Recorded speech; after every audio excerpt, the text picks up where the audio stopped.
with Nick and Joe. Waiting for Nick. I've been checking You guys ready for this fucking awesome kick-ass jingle? Fire. Let's do it. Fire. It reminds I'm me. try to be as excited about it. So this jingle, when I got it made, I said I want it to sound as close to Saved by the Bell as possible. Are you serious? The Dead Show with Nick and Joe. Yeah, I like that. Thank you.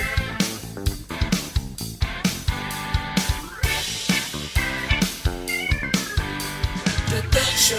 And the Dog Show with Nick and Joe. Welcome to episode 10. We are here with some good friends. We have Mr. Josh Wilson sitting across from me in the corner there. What's up, everybody? Hey, Josh. And we have Mr. Danny Walker, headquarters trainer here. How's it going? How's it going? Good, sir. How are you? I can't complain. Good to have you guys on. And as always, we have Mr. Nick White sitting directly across, owner, founder, CEO of Off-Leash K9 Training. And I am Joe. Welcome to the Dog Show. So we are just going to jump straight into this shit today. Yeah. We have a topic that all four of us are passionate about. Yep. Weird dog training. So we're going to touch on everything from the quadrants of dog training to methods, techniques, everything. We only have Josh for a few minutes, so he's going to hang out, give his quick opinion on things, and then we're going to continue the show without him. No offense, Josh. No, you're fine. Sorry to pull out. Really quickly, why don't you guys tell us a little bit about yourself? Yeah, go ahead, Danny. My name is Danny Walker. Head trainer or trainer at Woodbridge headquarters. I've been training with Off-Leash for 6 years. I train the trainers. My specialty is in dominance and aggression. Yep, you are the man when it comes to The that. aggression guru. The aggression specialist, I call him. Mr. Josh Wilson. Yes, head trainer down at Off-Leash K9 Training in Hampton Roads, and we also service a couple other locations across the country, the Bay Area, San Antonio, Texas, Fresno, California, and Detroit, Michigan. Nice. Awesome. So today we are going to talk about a lot of things dog training related. First thing I want to touch on is something that's extremely important that every dog trainer should know about, in my opinion, which is the quadrant of dog training, the four quadrants of dog training, which is positive reinforcement, positive punishment, negative reinforcement, negative punishment. I'm going to let Nick touch on this. He is an absolute expert in these four quadrants of training. He's got a lot of really, really good examples to make everybody understand exactly what each one is. But first thing I want to add is that when we say positive reinforcement, positive punishment, negative reinforcement, negative punishment, when we're talking about the words negative and positive, when we say negative, we're not talking about like abusing your dog or anything like that. What we are talking about is positive being to add something, negative being to take something away. So that's very important for everyone to understand that's listening or watching live, is that add something is positive, take something away is negative. So I want Nick to explain, kind of give us an example. I know I'm kind of throwing you on the spot here, but give us an example of, if you wouldn't mind, all four quadrants, and to where our viewers and listeners can understand. Yeah, I mean, the easiest way to understand this, guys, is I kind of say, for example, like look at it like you're a car, like you're a 16-year-old kid. So imagine it that you're like a 16-year-old kid and you did the dishes, like you cleaned the house, like you did all these tasks, right? So your mom rewards you or your parents reward you by letting you take the car out. That's a positive reinforcement. So reinforcers increase the likelihood the behavior will occur again, and punishment decreases the likelihood that the behavior is going to occur again. So I did all these dishes, I did all this housework, mom gives me the car, she positively reinforced me doing the dishes, so it increases the chance that I'm going to do it again in the future. So that's a positive reinforcement. Now, mom gives me the keys, I jump in that car, I start it, I back out, and the seatbelt ding's going on, right? Ding, ding, ding, annoying me, nagging me until I put my seatbelt on. So that's a negative reinforcer. It's nagging me, and once I put that on, that nagging goes away. So now the seatbelt negatively reinforced me to increase the likelihood that I'll put on the seatbelt quicker in the future, right? So now I'm driving that car. I put the seatbelt on. I got the positive reinforcement. I got the negative reinforcement. Now I'm driving. I'm happy as shit. Going down the highway like 90 and a 65. Virginia State Trooper pulls me over. He writes me a ticket for $300 for speeding. That is positive punishment. So what he did is he added a correction essentially because of a behavior I did. So he gave me positive punishment. He added positive adds, as Joe said. He added something that will decrease, because punishments decrease, that'll decrease the likelihood that I'll do that behavior again, which is why you don't see just mass people going 100 on the highways, because most people's been pulled over, got a ticket, and it decreased the likelihood that behavior will occur again. So that's positive punishment. And now I'm pissed, right?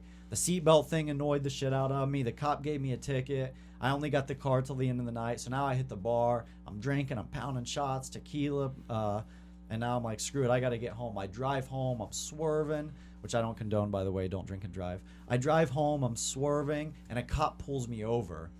He notices I'm drinking. I fail the breathalyzer. So now he takes my car away. So that's negative punishment. He took something of high valued and took it away from me. Or you could even say, this is even deeper, he put me in jail, which took away my freedom. So, so he took something of value away from me. So that's negative punishment. So that's a good reminder I kind of give to trainers to kind of understand the 4 quadrants of operant conditioning is I got the car, positive reinforcement, seatbelt nagged me, negative reinforcement, I got a ticket, or something added, positive punishment, and then I got my car taken away, something of value removed, negative punishment. And that, my friends, is the quadrant of operant conditioning and how every living being on Earth survives and thrives and learns based off that system, essentially. Sure. From people to deers to gazelles, every animal in the world learns off operant conditioning. Bam. So there you go. Bam. Just hit him with it, huh? Just hit him with it. A really good quote, if you guys get really bored, is I would look up a guy he was a psychologist named Edward Thorndike. Actually, Skinner based a lot of work off Thorndike's work, and he says, one of his quotes is, he says, the strength of a behavior is based off the consequence that behavior has had in the past. And consequence, and to further clarify that, consequence can be good or bad. Consequence, people hear consequence and assume negative, but getting money for working is a consequence. You got money because you worked. So he says the strength of a behavior is based off the consequence that behavior has had in the past, and then it becomes repeatable or it doesn't because of that. So that is operant conditioning, the 4 quadrants, kind of how they work, and make it easy to understand for everyone. Awesome. I like it. Josh. Yes, sir. As far as the 4 quadrants, do you feel like a good trainer has to use all 4 of them in order to get the results that they want? I mean, I think that a good trainer is going to need to implement or understand what they're doing. You know, if someone's saying, for instance, I'm only positive reinforcement, all positive training, it's just not true. We talked about this before. We've talked about it in the past. You know, there is no such thing as 100% positive. It's just impossible. There's going to be a correction one way or another. And whether it's a refusal, whether it's pressure from a lead, whether it's pressure from a collar, regardless of type, there's some type of correction. Yeah. So that 100% positive piece is a bit much. Yeah, and that's kind of what I want to get into firsthand is positive reinforcement. As far as there are a lot of trainers out there that unfortunately advertise and market to where they are 100% purely positive reinforcement trainers.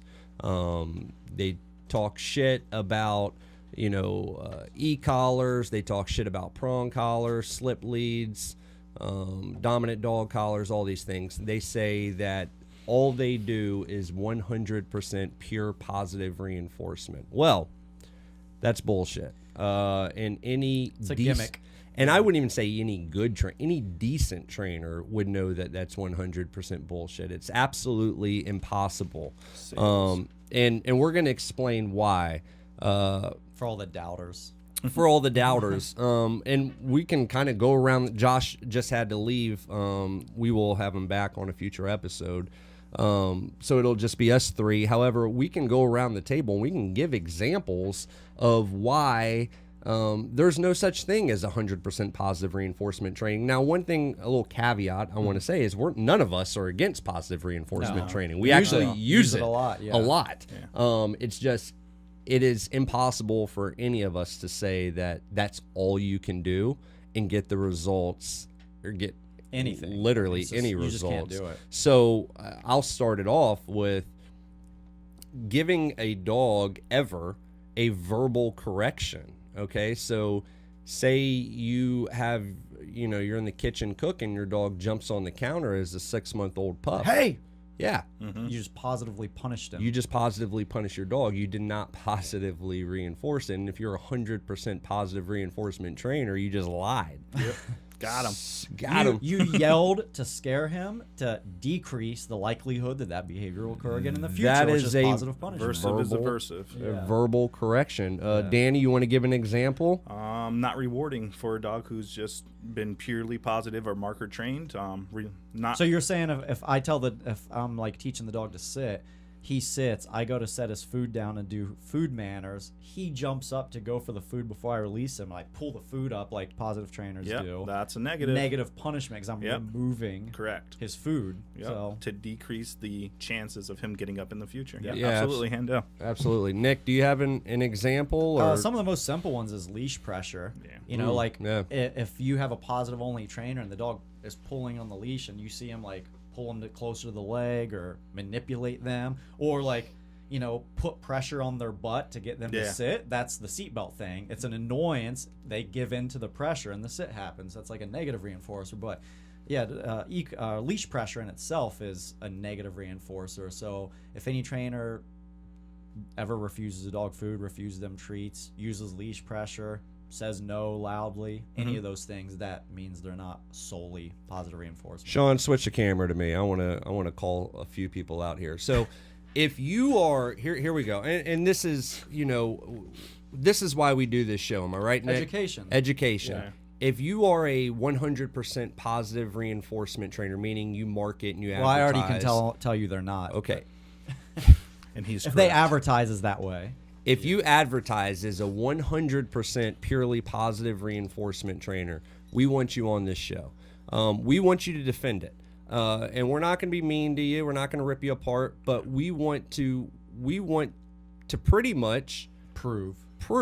that that's bullshit. And then I want to see a dog, some dogs that they've trained to see what their trained dogs look like as well. Because anybody can say anything these days, right? Yeah. Well, I mean, they would have to rebuttal all of the arguments that we just made. Well, no, because so. I'm saying you could use positive only technically by never doing any of those things, but you would never have a fucking trained dog. So that's why I said I want to never see that leave your you backyard. have. I want to see that that's you a use good- positive only and what the dog looks like after. So So essentially, if you ever use leash pressure, if you ever verbally correct remove a the dog, treats, remove the ball, remove the tug. I mean, that's a good Yell. example right there. You just said, I think you mentioned removing the treats. If you're teaching a dog with clicker and treat training, right, and you say sit, and every time the dog sits, you click and you give him a treat. Well, what happens on the one time when You remove the reward when the dog doesn't sit. Right, You're well, like, guess- nope, you well- didn't do it. So well- now you negatively punish the dog. Exactly. Creates stress within the dog. it is no longer there's actually, 100% and I don't want to positive get too reinforcement? sidetracked in this, but there's actually studies that I've seen that shows that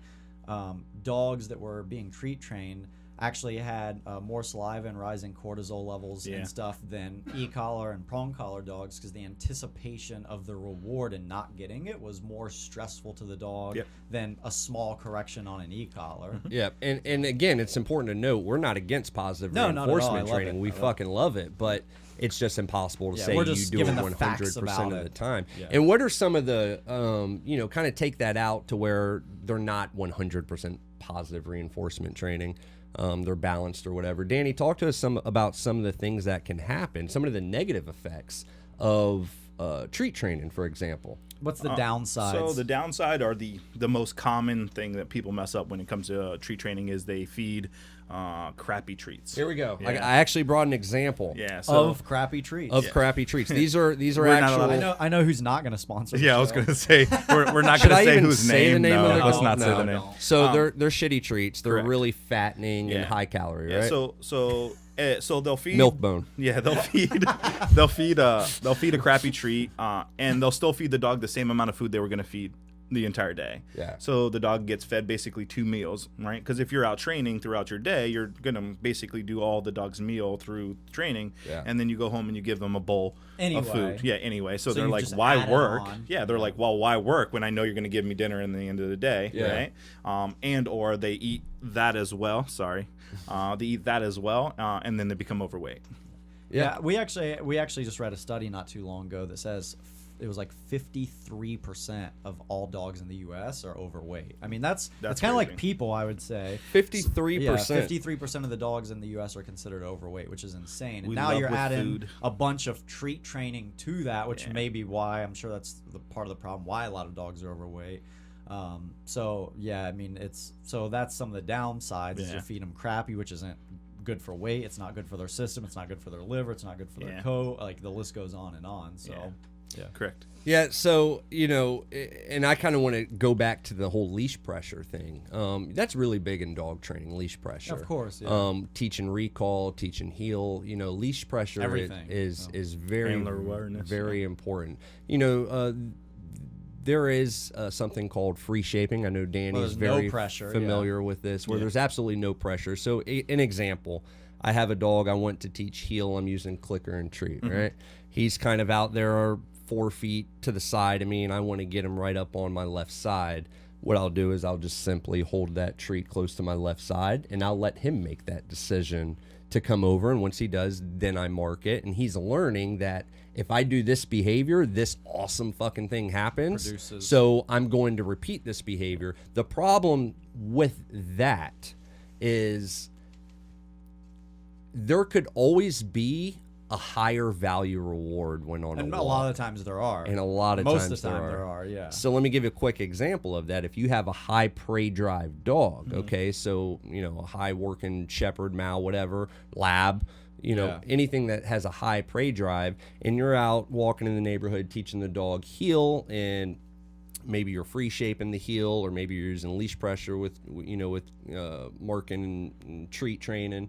What happens when a squirrel, Danny, runs across the sidewalk that now holds more value to your dog than the kibble that you have in your pouch? Well, hopefully you have a good grip because the dog's going to be He's gone. gonna take He off. gone. He's gonna Yeah. Yeah, so competing motivators are the biggest downfall when it comes to treat training, right? Yeah. So depending on the dog's desire for the food that you have, the reward that you have, the competing motivator is going to pull the dog each time unless there's a consequence. Yeah, and I really like treat training for tricks. I think that's you want to teach a dog to kind of, what is it, play dead or roll over Like or precision training. Yeah. right? yeah, Like real yeah. precise stuff. And they use a lot of positive reinforcement treat training in sport dogs. Yeah. It's because it's the reps. Yes, yes. But they also balance it out Yeah, with it's balanced. correction as Absolutely. well. So, that's very important, I feel. You have to have, Nick, you touched on something a few minutes ago about every creature on this earth or something. Yeah, so the thing about like positive reinforcement only that people don't understand is there's no way in our entire like solar system with any living being whatsoever, any dog, any cat, any person, any gazelle, any living being that naturally in their own habitat that positive reinforcement only exists. That's a human created thing that literally doesn't exist anywhere else in the world. Like there's no gazelle or lion or baby, a person or a cat or anything that from the time it's born, it's only being positively reinforced throughout life. You know what I mean? Like, why doesn't the gazelle drink water next to the lion at the watering hole? Because it's going to get fucking eaten. It's going to get positively punished in a very harsh way. Very quickly. So, Here's some teeth. the thing that kind of grinds me is people's like positive reinforcement only, positive reinforcement only. A, there's no trainers we discussed in the world that does that, and B, it doesn't exist anywhere in all of nature in the world in a natural environment. So that alone, I think, because evolution teaches a lot. They teach a lot by things evolving or not evolving, and so I feel like that's evolution in itself saying this isn't a proper system for behavior. Yeah. Because if it was, all deer and gazelle would just live off positive reinforcement, but it just doesn't exist in the real world. Why doesn't the deer come out into the cornfield until it's dark. Because probably when it was like a year old, it saw its mom or dad go out in the cornfield at like noon and get shot by a hunter or killed by a lion, and it learned through that. And now it's surviving because it learned through that. And or why does a deer keep coming to a deer feeder? Because it's being positively reinforced, so it's repeating the behavior. So that's one of the things I always think's funny is people's like, positive reinforcement only, that's the way to learn. I'm like, but that's a human invented thing that if it was the real thing, nature would have made it that way. But there's nowhere in nature that positive reinforcement only exists. Well, imagine if you parented your kids solely based off of that, and you get a call from the principal while he or she is in 8th or 9th grade saying, hey, Johnny just cussed out Mr. Brooks in PE class. And you're like, okay, Johnny, you just don't get ice cream tonight because of that. Or worse, you show up to the school with milkshake and cookies. Yeah, you positively That's positive reinforcement. Yeah. I mean, that's exactly what it is. Or like, it doesn't matter if you look both ways before you cross the street, 4-year-old. It doesn't matter if you touch the hot stove. Yeah, I know I have a loaded gun here, but yeah, play with it. It's fine. Like, yeah, we'll give you some candy. Yeah, there's so positive reinforcement as a training thing is proven by nature. If you think about it, it's proven by nature that it's not the correct way to learn behaviors, because if so, nature would design it that way.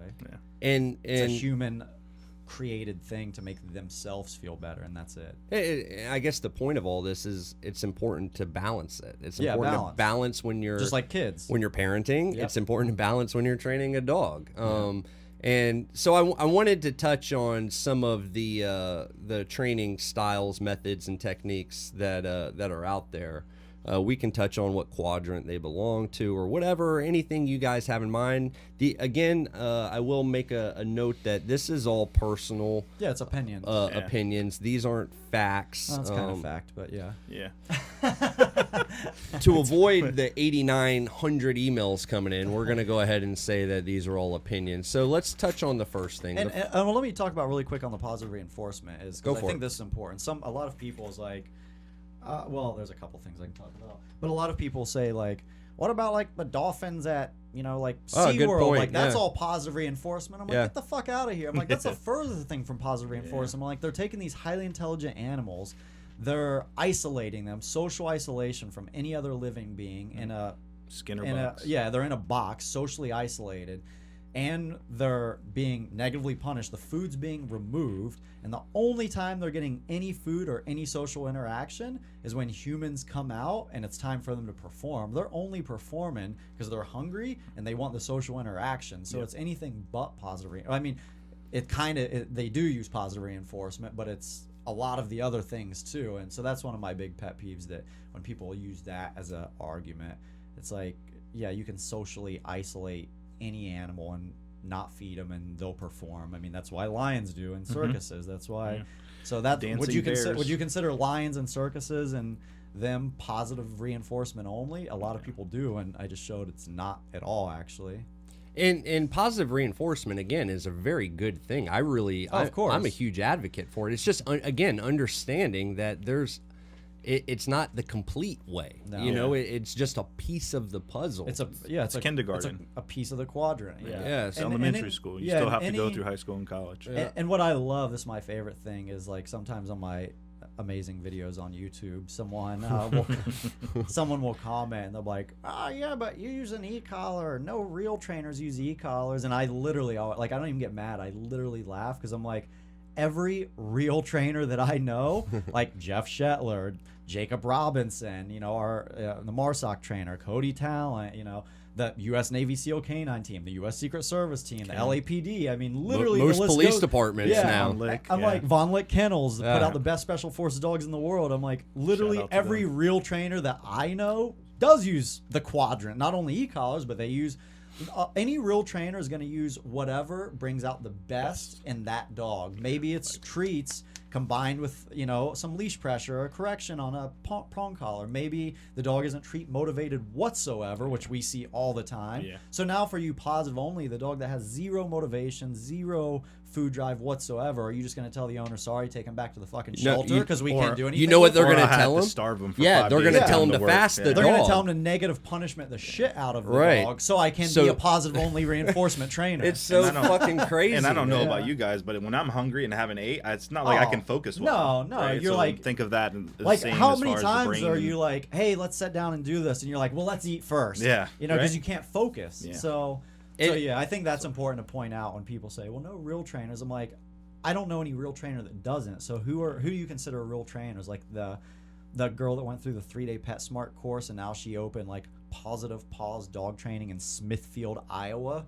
Is that the real trainer you're talking about? Hashtag Like, we don't really know that person. yeah. Just so you know. Now she's gonna comment. right. Has 103 likes on Yeah. Facebook. So that's for one of She's my about big. to blow up. 10 That's one years. of my big pet peeves too. I'm like, literally every legitimate trainer I know uses the entire quadrant because Yeah. they're You balanced have to. trainers and they're doing what's best to bring out the best in that dog. Mm-hmm. So Even everyone's superheroes. Caesar Milan. yeah, he uses e-collars. He uses Yeah. e-collars. Well, and he uses pressure, and he uses spatial pressure and social He uses pressure. everything. He So uses the quadrant. Yeah. Yeah, he And uses he's- the entire yeah. quadrant. So yeah. I So agree. so again, I mean, going back full circle, it's it's a great thing. It's a great technique.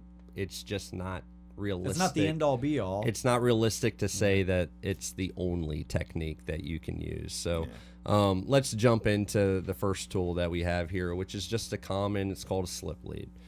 Danny, tell us your opinion on the slip lead. I personally love the slip lead. Let's talk about. Let's put it on you. All right, let's go. Let's talk about this. how it works. So I'm gonna take. yeah, this go off ahead. first. You're cool.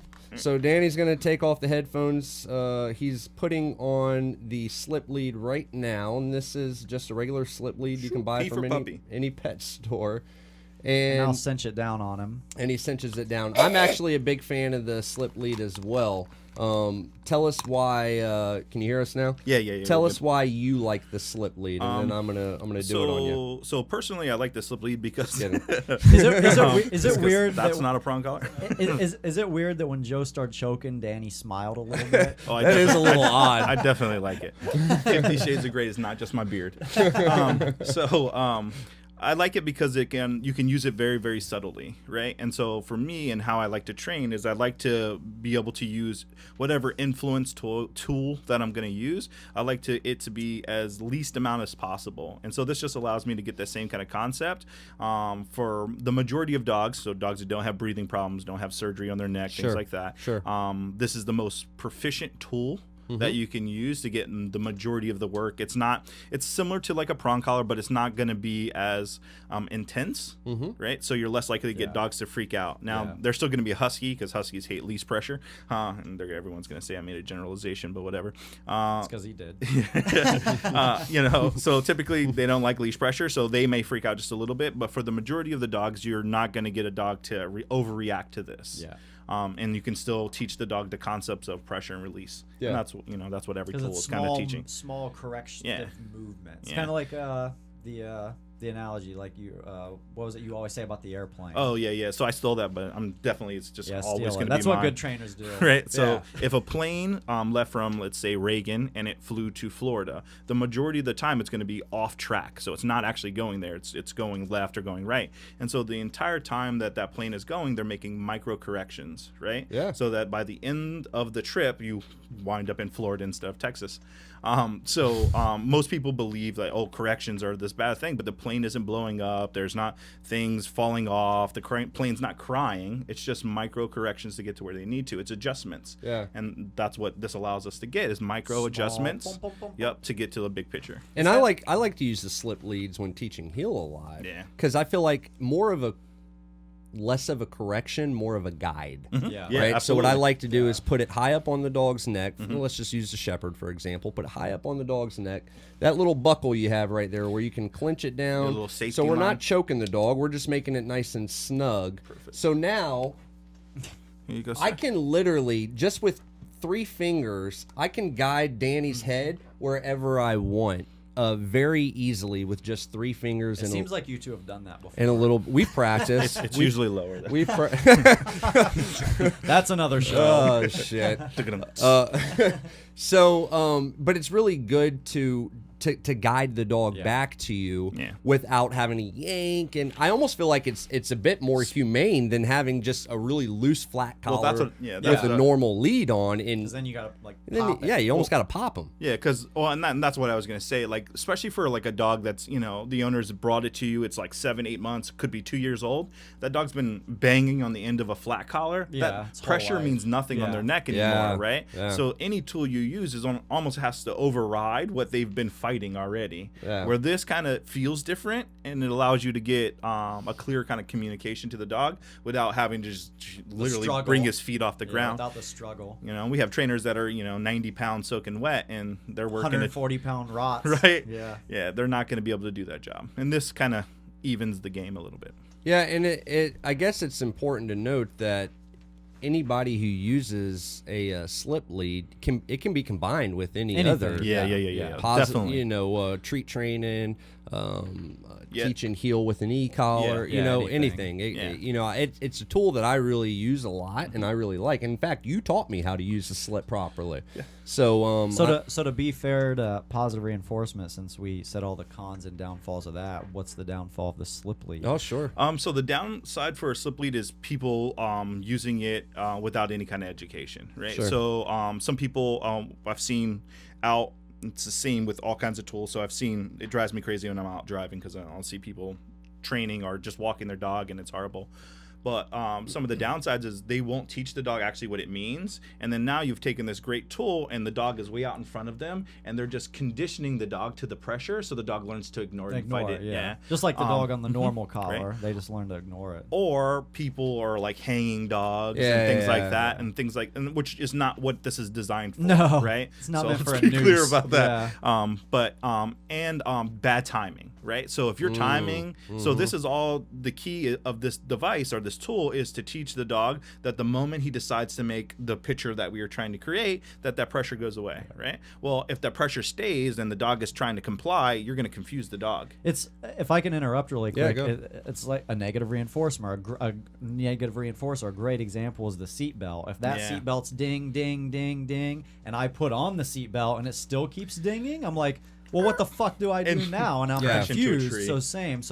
And I think it's important to point out in every aspect, whether it's prong, whether it's e-collar, whether it's a treat training, is the timing. Yes, sir. The timing is critical. Is everything. Yeah. Yeah. So people, and then that brings me back to the food, right? So if I keep, and you have aggressive dog and you're trying to get him to pay attention to you, he looks at you for a split second and then you mark, but his fixation and his focus was still on the dog and being aggressive over there, or the human or the bike or whatever, and you're shoving food in that, you're reinforcing the dog because your timing is wrong. Yeah. Right? So timing is he learned everything. He learned I barked and growled and I got rewarded. And I've seen it. I've seen like you see it all the time. they bring their dog to me, and we're like, okay, well, show me what you're already doing, and let's build off of that. And they're like, okay, look, watch, and then you'll see the dog. He's like, row, row, row, row. Where's my treat, bitch? Yeah. And so timing is probably the most. Or I love when they're trying to calm the dog down when it's reacting. They're like, calm down, calm down. I'm like, oh, so now you're petting the shit out of him, and he's learned I react like an asshole, and I get praised for it, essentially. Yeah. As I always say, comfort's just another word for praise. So Absolutely. I'll tell you the most popular time that we use the slip lead is, and Sean can vouch for this, who's running the boards today. Thank you, Sean. Shout out to Sean. what? Is when we have a board and train drop off here, right? And the dog is a huge flight risk. No manners, no obedience whatsoever. And of course, it never fails. The owner comes with the dog who has a collar that's literally Looks like Flavor Flav's necklace. yes, where it's just hanging down. Right now, it's a liability for us because this dog doesn't know us. It's freaked out as soon as we take the lead. And what does he do? He tries to slip the flat bolt, collar, and he can.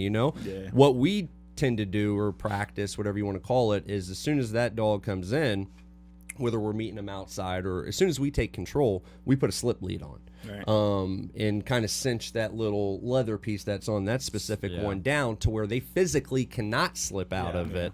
And we have slip lead. Oh, weird, right? And we have full 100% control, of the time until we're able to instill some obedience and mannerisms. And they even sell not to like promo another company, but they sell safety lines for this that it hooks into this little ring, and then it has a clasp that hooks to another collar. So even if by some miracle they got this off, it still could be hooked to another collar. To another one. Yeah. Right. So and I can tell you this: if you have a dog and happened, you're but- somewhat of a decent pet owner, you've ever had your dog at the groomers or the vet's office, what do you think they're putting on your dog? yeah, slip lead. It's a slip lead. Yeah. And in fact, Shelters. shelters, Most common. yeah, Shelters. Yeah. shelters, humane societies, whatever. They all use slip leads because it minimizes the flight risk of that specific dog. They're able to control it better through proper head movement. Easier. And Now, we taught a course there with them. And yeah, helped them. absolutely. At Fredericksburg SPCA, we taught their volunteers how to handle aggressive dogs using slip leads how and to a get them in and combination out, of two,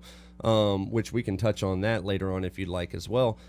So slip leads are a very, very popular tool to a lot of dog industry type places, businesses, and stuff. So I think it's important to point out one of the, because we criticize positive reinforcement and the downfall so much, to point out some of the more with the slip lead is you're not gonna get like reliable off-leash obedience based off slip lead definitely training. not gonna Pretty get much if the dog is more than 6 feet away Yeah. from you, then you have no control. Yeah, it's definitely a tethering device. Yeah. It has to be connected to the trainer. It's not meant Yeah. to train a dog to be off leash and No. amazing and obedient. And It's it- meant to definitely give temporary control over your dog, essentially. Correct. and it can hurt if used improperly. Yeah, I well, mean, that's what I was going to say. So one of the ways that people also misuse this is they get the wrong size for their dog. Yeah. Right. So they'll have everyone assumes that the bigger is better, but it's actually incorrect. What it does. jackpot. So what it does is that if Talking about dogs, if it's guys. really big, and the dog is really small, it doesn't communicate. Right, because it can only tighten up so far. Yeah. But and then it basically becomes like Oh, what we yeah, would the consider whole neck. a 2-inch collar on a big dog. So the size has to be adjustable towards whichever dog you're trying to communicate. And some big dogs actually need a medium-sized slip lead and not a large one. Most dogs, these are kind of like a kennel slip, so they're really kind of big. They're just made so you can get it over fast because they're a little bit stiff. And big, but most of the time a medium-sized one is going to get the job done. And what about this is and, getting so weird. and what about the slip leads? So Oh shit! right, yeah. I'll bring us back, guys. Don't worry. thank So positioning with the slip lead, as I said earlier, I like it high up because I feel like I have a lot more maneuverability in the head when guiding. Correct. What's your preference? So 90% of the time, I'm absolutely right with you. Sure. Except for when I have a really banger, right? So I have a dog who's really aggressive about hitting the end of the leash. Sometimes if the dog's super strong, having it up there, they can hurt themselves. Yeah. Right. So then I'll place it because we use e-collars for the majority of our training. So I'll use the e-collar or its personal collar as a buffer, and then I'll leave it lower so the dog has more time to decide to give into the pressure instead of the pressure kind of breaking them. And that's very important when using smaller slip leads, right? You can damage a dog very, very quickly. Yeah.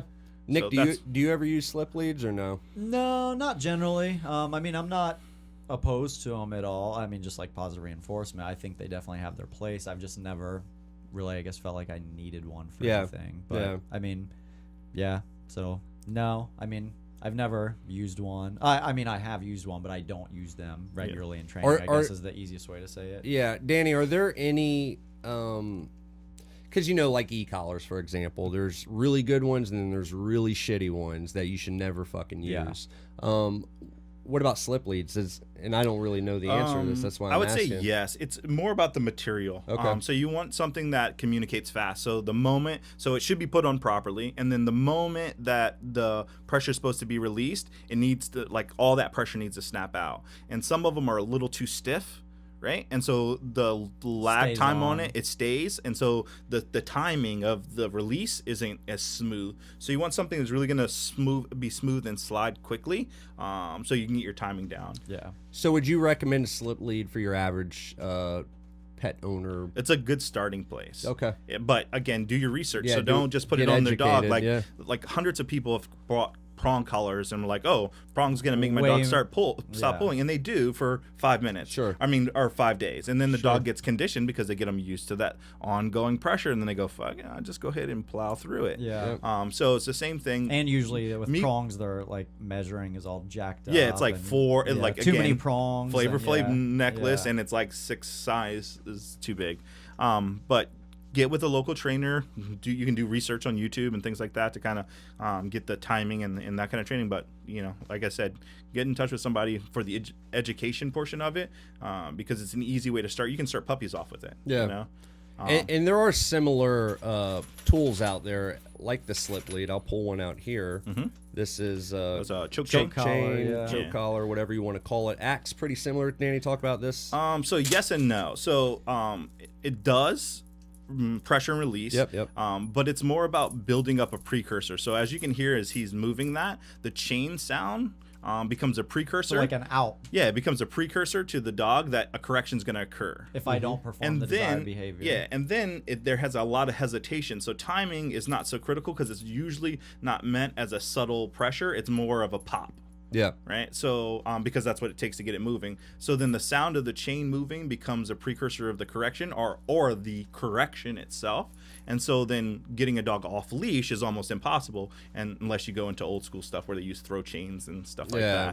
that. It's a bark buster. But again, I wasn't going to say anyone's names, but yeah, And it's still not But reliable. you're not going to get a dog off leash like that, or it's going to take a lot longer, and you're going to have to go through a whole lot of steps because the dog knows as soon as that sound doesn't move anymore, the correction's not going to come. So then if you have a competing motivator, the dog's going to be less likely to be reliable. But they can be used in a positive way. Or Well, they're not. definitely positive because they're considered positive punishment. Yeah. But it's you could use them in conjunction with marker training and food and stuff like that and get your same outcome. I'm not a big fan. I've never used I've one. never used a choke. The only version of this that I've ever used is this one, which is First Saver? The First Saver. Yeah, that's a little bit better because it's smoother, so your release is a lot better. And this in my is opinion, This and is it's just my opinion. This I is mean, big into working dogs, bite dogs, stuff like that. well because sorry. No, go ahead. But working dogs are worked for longer periods of time. Yeah. And then house dogs aren't, right? So that can sit and it weighs and Yep. it'll start taking the fur out. Yeah. Where if you're gonna have your working dog out for 10 hours, a First Saver is Hence definitely the gonna name. Hence gonna the name save the First fur. Saver. Yeah. So I've never used this style collar before. I'm not knocking it at all. I just don't yeah. see the benefit of it if you have something like. Well, I know they has- use it a lot with detection dogs and stuff like that. They use it for the out, like, super Yeah. high drive, insane mouths that literally don't want to let go of the Correct. ball for anything in the world. It'll just boom, and they're not really popping them. They're just slow, whatever. Boom, dog drops it, pressure Yep, goes away. exactly. It's okay, and then back to the search. And I again. think and those dogs and he's absolutely right, because those dogs aren't off leash, right? They're usually tethered to their handler, and they want that chain sound to be a precursor because those dogs don't want to let go of that ball. Yeah. They're like, no, that's and they mine. could give a shit less about your positive reinforcement For treat. that, I have one suggestion of how I like to use it. Is I'll take a carabiner. Can I see it real quick? Yeah, sure. I'll take a carabiner, and I'll hook a carabiner to this side, and I'll hook it to the dog's collar, and then I'll hook a leash here. And this is really good for dogs that like to chew their leashes. Oh, there you go. So that's You the guys only have a time I leash really chewer. use that. Yeah. That'll only happen for about 5 seconds, Yeah. and then they'll be like, "Oh, that doesn't taste and feel as good on my teeth as I thought it would." So, So yeah, we got the pros and cons of the choke collar Yeah. as well. all right, so let's move on The prong to collar. the prong. Dun. I'll go ahead and put this on myself. Why are you being greedy? Oh, You want to? No, Nah, you you're go good. ahead, man. You're You're good. the I'm just- guest, by I'm all just messing means. with you. So go ahead and talk about the prong collar a little bit, whoever. Can I see that one Yeah, of first, so course. we know Yeah. what we have? yeah. Well, I mean, with the Perfect. prong collars, we kind of touched good. on a little earlier. The problem I just with the wanted to make prong sure you had a good collar one. is usually I find they're not fitted correctly. I see that a lot. Yes, sir. I see they have the wrong prong sizes for their dog. So I see a lot of fundamental issues. One of the biggest issues I see, and any training system, let me say this to be fair to the prong collar, is any training system can be abused. I mean, as we discussed, positive reinforcement can be abused, which is why 53% of all dogs in America are obese, because people are abusing positive reinforcement or feeding the dogs too much. So any training system can be abused. But the problem that I would say I see, the biggest con I would say I see with prong collars, is I see human emotion gets involved Hands sometime. down, yeah. I would say that's the biggest problem I've seen with prongs is, you're like, seats, and the dog's like really pissing you off, and you're like, seat, and like they jerk them up, and the dog jumps and yelps, and then they drop into a sit. So I see that the biggest downfall is sometimes, and again, a lot of trainers are amazing with it, but I've seen a good amount of people let emotion get involved with the prong collar, and they get overzealous with it. It's like getting stopped for jaywalking, and you go to jail for murder. Yeah, it's same. It's like I just wasn't sitting, and you bow and pop the shit out of me for a minor infraction. And what you guys can see. Let me see the end of that. You guys can see that I have this on now, and this is probably stupid, but I'll just do a little pop. Okay, yeah, go See ahead. what you think. You ready for a harder? Yeah. Is that good? I think the release was very positive. Yeah, he liked it. So they look a lot more intimidating Yeah. than they really are. They look intimidating. People are often afraid of them because they have the points on the end. And now there are shitty. I will say this: there are shitty prong collars out there. Just like everything, there's shitty Do you treats. have one that you like? Yeah, this is a Herm Springer is one of my favorites that I like. It's the only one I'll use as well. Yeah, and I actually have that for the Fur Saver as well. Very good material, good quality. But it really, like when Nick pulled it, the first one I barely felt, and then there you go, Danny. And then the second. Now let emotion get involved and really. No, pop. don't do That's that. my baby mama. Don't do that. I got a big ass Adam's apple too, so it's kind of the prongs are in between. Let me put it up a little bit higher. Joey definitely did what most homeowners do or dog owners do, and it's oversized. Yeah. Yes. So yes. That's what we talked about. Well, I didn't buy this for me, for the record. So, why does it say Joey here? shit, busted. But I actually really like this tool. I use it with. This is what I use primarily for. I feel like the diesel. prongs are good for more precise movement and precise action. Yes. Like my good friend Bob Salamini, he'll be out in July, I think it is. One Yes, of the can't wait. most decorated French ring decoys in the U.S. He used them a lot for like French ring dogs for teaching them precise movements like escort. It's like the in between the leg escort, and he's using Defensive like handler a and stuff. prong, one prong on each collar. Like nope, they go this way. Nope, go this way. Like they're using it for like minor fine-tuned adjustments, so I feel like it's good for that. Like the dog's a little out here, pop, boom. Yeah, you I definitely come can get in. a subtle touch with it. Yeah. Yeah, and that's how I use it with Diesel is Yeah. when we're working on his plots, which It's is kind of like to you said keep- with the airplane, you're making micro corrections, but the problem is uneducated, unexperienced people will let emotion get involved, and that small pop correction becomes like and like really lights them up with it. Or they do it wrong and they take their normal, let's just say, little drivey dog and they turn them aggressive. Yeah. Right. And when I mean turn them aggressive, because the tool itself won't turn them aggressive, but like agitation, if you're using it as micro little pops instead of communicating to the dog, knock it off. Yeah. That's what we do in You're bite using work, it right? too We go, soft You now. see him. Yeah, You see yeah, him. yeah. You see him. Go get him. Right. Yeah. So Leash agitation, yeah. And again, this can be used as they were both just saying extremely negative. How I use it with Diesel is like, for example, when I want to work on his plots, which is the left side positioning teardrop, when I recall him to me, he was taught with luring with food, Yeah. positive reinforcement of the motion. But then to fine tune it to get him to where his feet are facing my feet and he's touching my left leg, I use prong for that. Correct.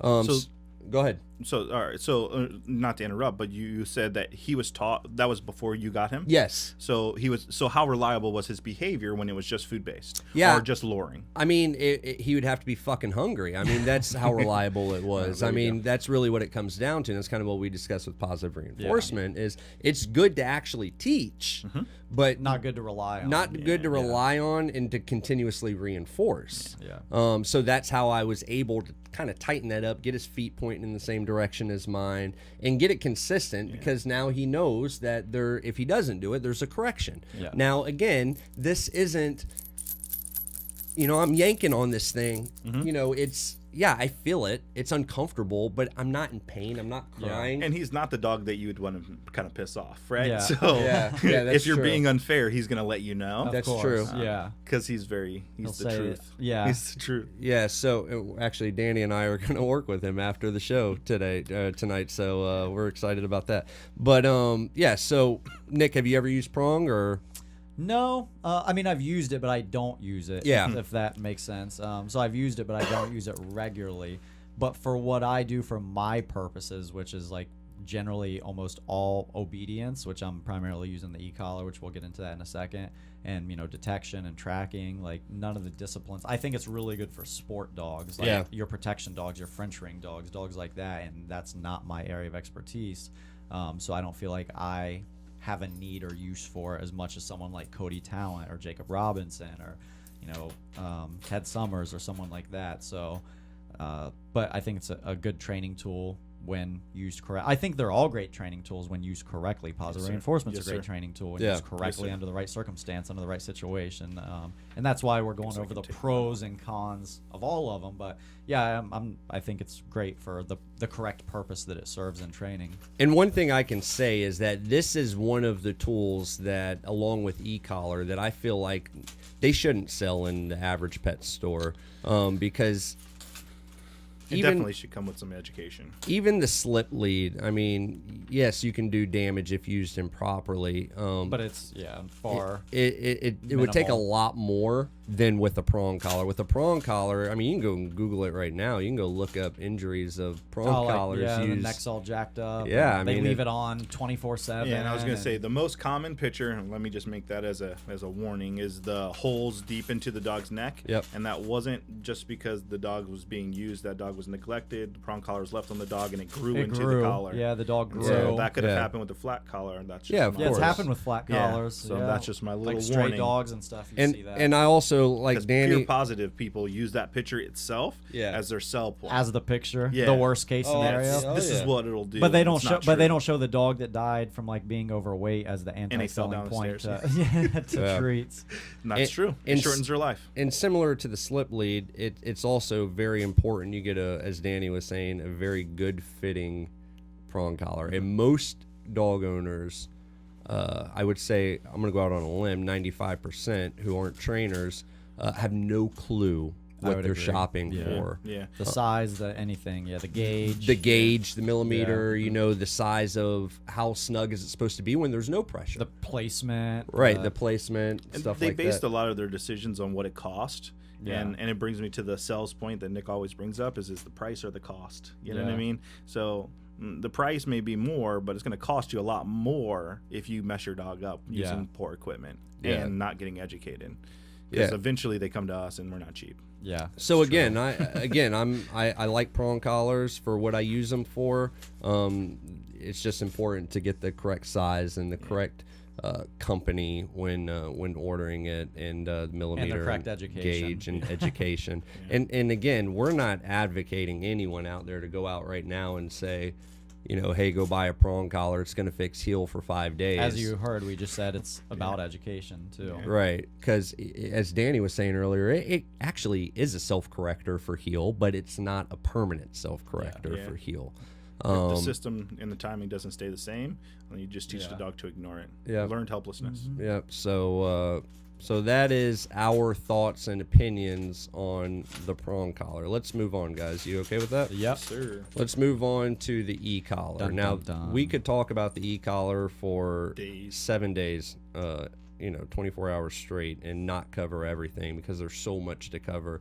One thing I will say right off the bat is not all e-collars are created equal. Not even close. Yeah. Yeah. There are Like the Chinese e-collars that are like $10 each, and they're complete garbage. I would say- they have like 3 levels, which is like near death, like death, Burn, and hot post-mortem. Cheetos. And post-mortem is the you third are level. literally electrocuting your Yeah, dog. literally, yeah, and that's the Little problem. portable taser. And that's a problem. And I don't. We're gonna save this for another podcast, but that's a problem going on in like the UK right now, where they're looking like e-collar bans and stuff. Is they're literally using like the shittiest. They're e-collar basing it possible. off of- Yeah, they're yeah. basing it off the 3-level near-death post-mortem e-collar that's like $8 out of China. Yeah. And they're not basing it off educated trainers. They're not basing it off good systems like e-collar technologies like Dogtra, Tritronics, like systems with a lot of levels that is adaptable to any size, any issue of dog. They're literally basing it off worst case scenario, shittiest collar we could find, because that's what any That's the advocacy point, group yeah. does. That's what any advocacy group does. They find the worst case scenario and they base their findings off that. Then the other side finds the best case scenario and bases theirs off that. So I typically say if you're going to spend under $100 for an e-collar, easily. Yeah, it's shit. easily. It's shit. In fact, I've never seen one, and this doesn't mean there isn't. I've never seen one that I thought was legit that was under 100. I agree. You're at least looking at like 130 usually. One of the trainers here did an example. Somebody came in with their dog for the board and train program who previously went through a different company's board and train program, e-collar trainers, okay? Okay. And It was like the Initech Pet Smart one. I guess we're going there. So it was a Pet Safe, Pet Smart one. You like that guess? Yeah, right. I just knew. And Because they're garbage. So they're probably going to contact us. well, but- that's fine. I mean, again, this is for education. Yeah, no, We're I all agree. uncensored and honest, agree. right? So anyhow, Brandon, one of the trainers here, actually did an experiment, and it fucking blew my mind. And I wish I would have thought about it because I would have went out and bought one just for the demo here, and I'll do it on the next. Remind me on the next podcast show, where he took one of those metal dog bowls. Mm-hmm. Okay, everybody's seen them, and he put it on the table. And he took our e-collar, which goes from, it's made by ecollar.com, e-collar technologies. Levels go from 0 to 100. He put it on 100, put the prongs on top of the metal bowl, press the button, nothing. Yep. Right? Nothing. Touch the bowl, nothing. Okay? Takes this Pet Safe one with the 3 level, 7 level, I'm not sure what it was. Yeah. I've never used one. Did the exact same thing on the lowest level. Arced. Sparks. Yep. And Sparks. and it's happened with like the use of choke chains and Yeah. fur Oh, sabers. yeah, the it's contacting. conducted. It's Yeah. conducted, and the dog starts acting all crazy. Yeah. It's because Yeah. of poor technology. Yeah. So, I mean, that just goes to prove not all e-collar. And I Not feel even like close. fuck those companies because they give the good ones a really shitty name. Yeah. Yeah, of course. And then we have to defend ourselves. And then we have to defend ourselves nonstop, and it's like, PetSmart trainers, for example, they're huge advocates of positive reinforcement training, never using e-collars, blah, blah, blah, they blah. sell the and worst. they fucking sell the and they worst can't. Well, e-collars. they can't use e-collars. It's against Yeah. their policy for their company. Yeah. But they sell them. Not I know, only do they that's the sell funny them, they part. sell the shittiest ones on the planet, They don't allow them shout being out- used. It's on their policy because they Right. know their own collars are shit. Yeah. Shout out to PetSafe. So our collars that we use, obviously we're huge advocates for this company. We don't want to put the countless, God knows how many dogs Off-Leash as a whole is trained, Yeah. hundreds of thousands. Thousands, yeah. It's insane. Yeah. We don't want to put shitty equipment on your dog. So we go and get the best of the best of the best. And we feel it's e-collar technologies, which is why we use them, because there are 0 to 100 levels, blah, blah, blah, blah. And we feel it's the most humane way of doing e-collar training. At least the most humane tool Yeah. of doing e-collar training. And actually, you want to throw it on your neck? Yeah, let's do it. Let's do it. I'm And into and it. just to be I'm fair, into it.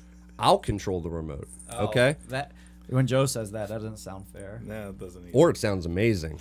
So one thing I'll say, I'll I'm just not follow gonna. it on I'm there. obviously not gonna start all the way up. I'm gonna start very low, and I want you to let me know 2 things. Number 1, when you feel it at all, Okay. and then number 2, when it becomes to the point where it's uncomfortable enough to where you don't want me So to it's a go any negative higher. reinforcer. Like, all right, I'm getting annoyed with this now. Exactly. essentially. Okay. Exactly. So let's start going up. We're gonna start going up right now. You just let me know when you feel anything at all. I feel that right there. You feel Where that? are you at? Yeah. So that's a 9. You Okay. feel that? Talk to me. What does it feel like? I mean, subtle, but I felt it. Yeah, so it was nothing- subtle. Yeah, it was subtle enough for me to feel. I'm just saying, I felt it at 9. But All right. So now I'm going to continue to go up. You let me know when it becomes uncomfortable enough to where you don't want me to go any higher. All right.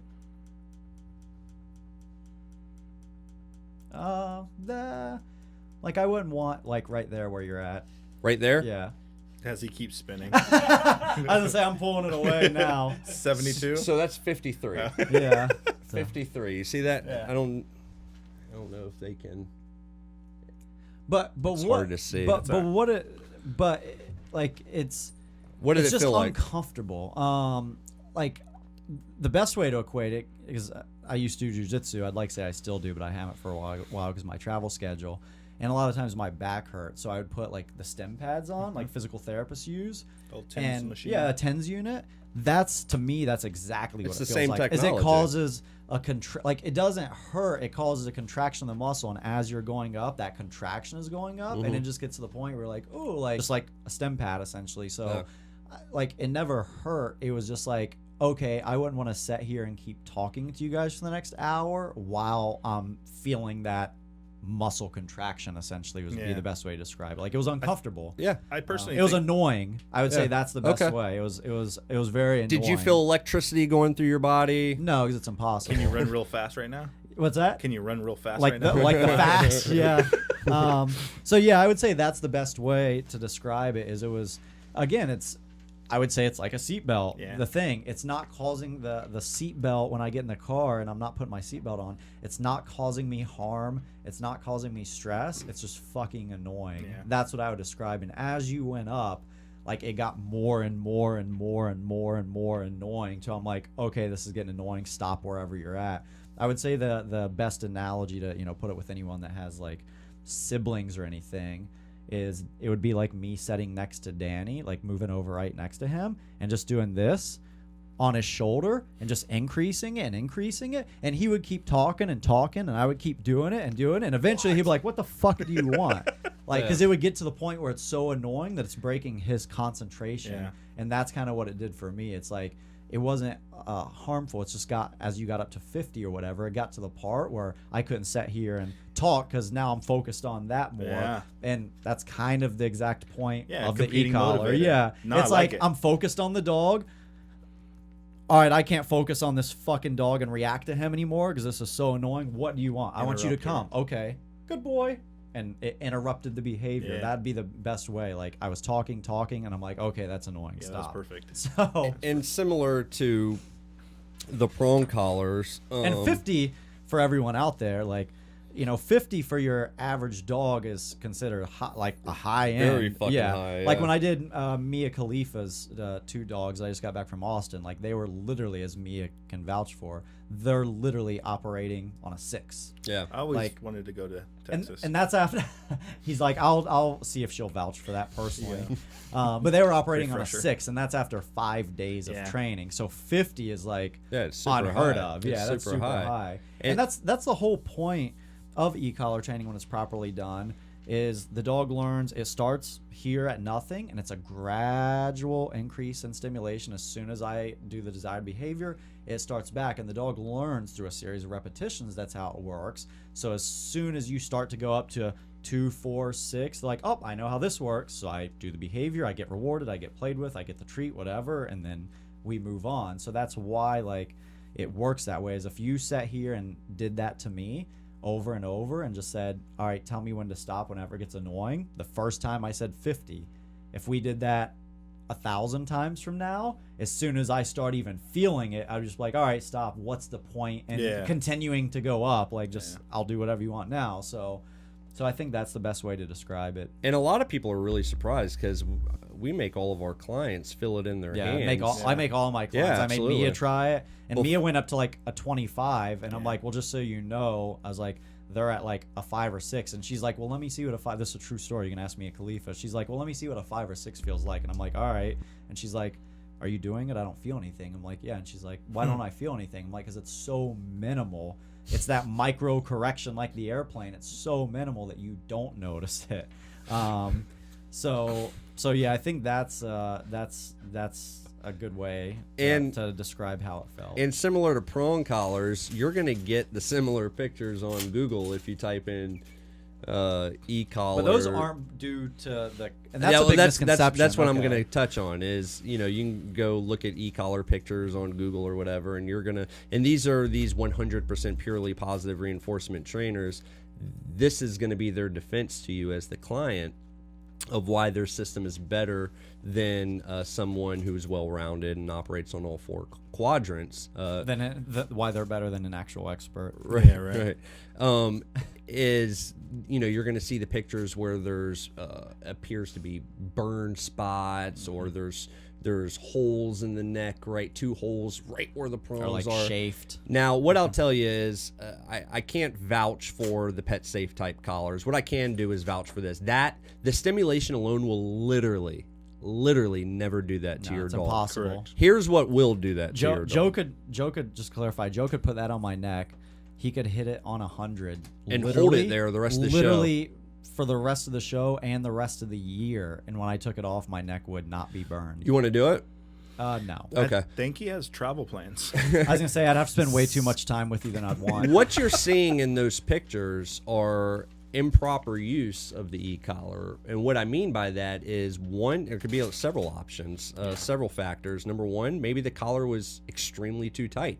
Yes. Maybe the collar was extremely... Which I find that, as to point out, I find that the most rare of the cases. Yep. The extremely tight collar, that's the least. Yep. That'd fall in like 5% of the time. Or extremely too loose. That falls in 90% of the time. Now, talk to us a little bit about why having a loose e-collar, because a lot of owners, what happens, again, as we talked about earlier, you got to take your emotions out of it. Anthropomorphic. And they put their emotions in, and they're like, oh, this is too tight for my baby. I When don't you- want to put When it you see on." those pictures, 90% of the time, it's because the owners had the e-collar. They didn't know what they were doing. And the problem is it's not funny, but the problem is they thought they were helping the dog. Like, Yeah. oh, let me loosen this up. Yeah. That seems too tight. And what happens when an e-collar, I'm going to try to hold it up here. When an e-collar is on nice and tight, so like it's on this, imagine this is your dog's neck. It's nice and tight. Well, as your dog is running around, like playing, running through the field, the park, if this is nice and tight, this is what's happening as they're running around. Just like that. Like the prongs are staying put, they're staying where they are, just like that. Now, when you are like, oh, I feel like that's too tight, I need to loosen it, and you loosen it, what happens is now your dog's running around, they're playing, they're screwing off.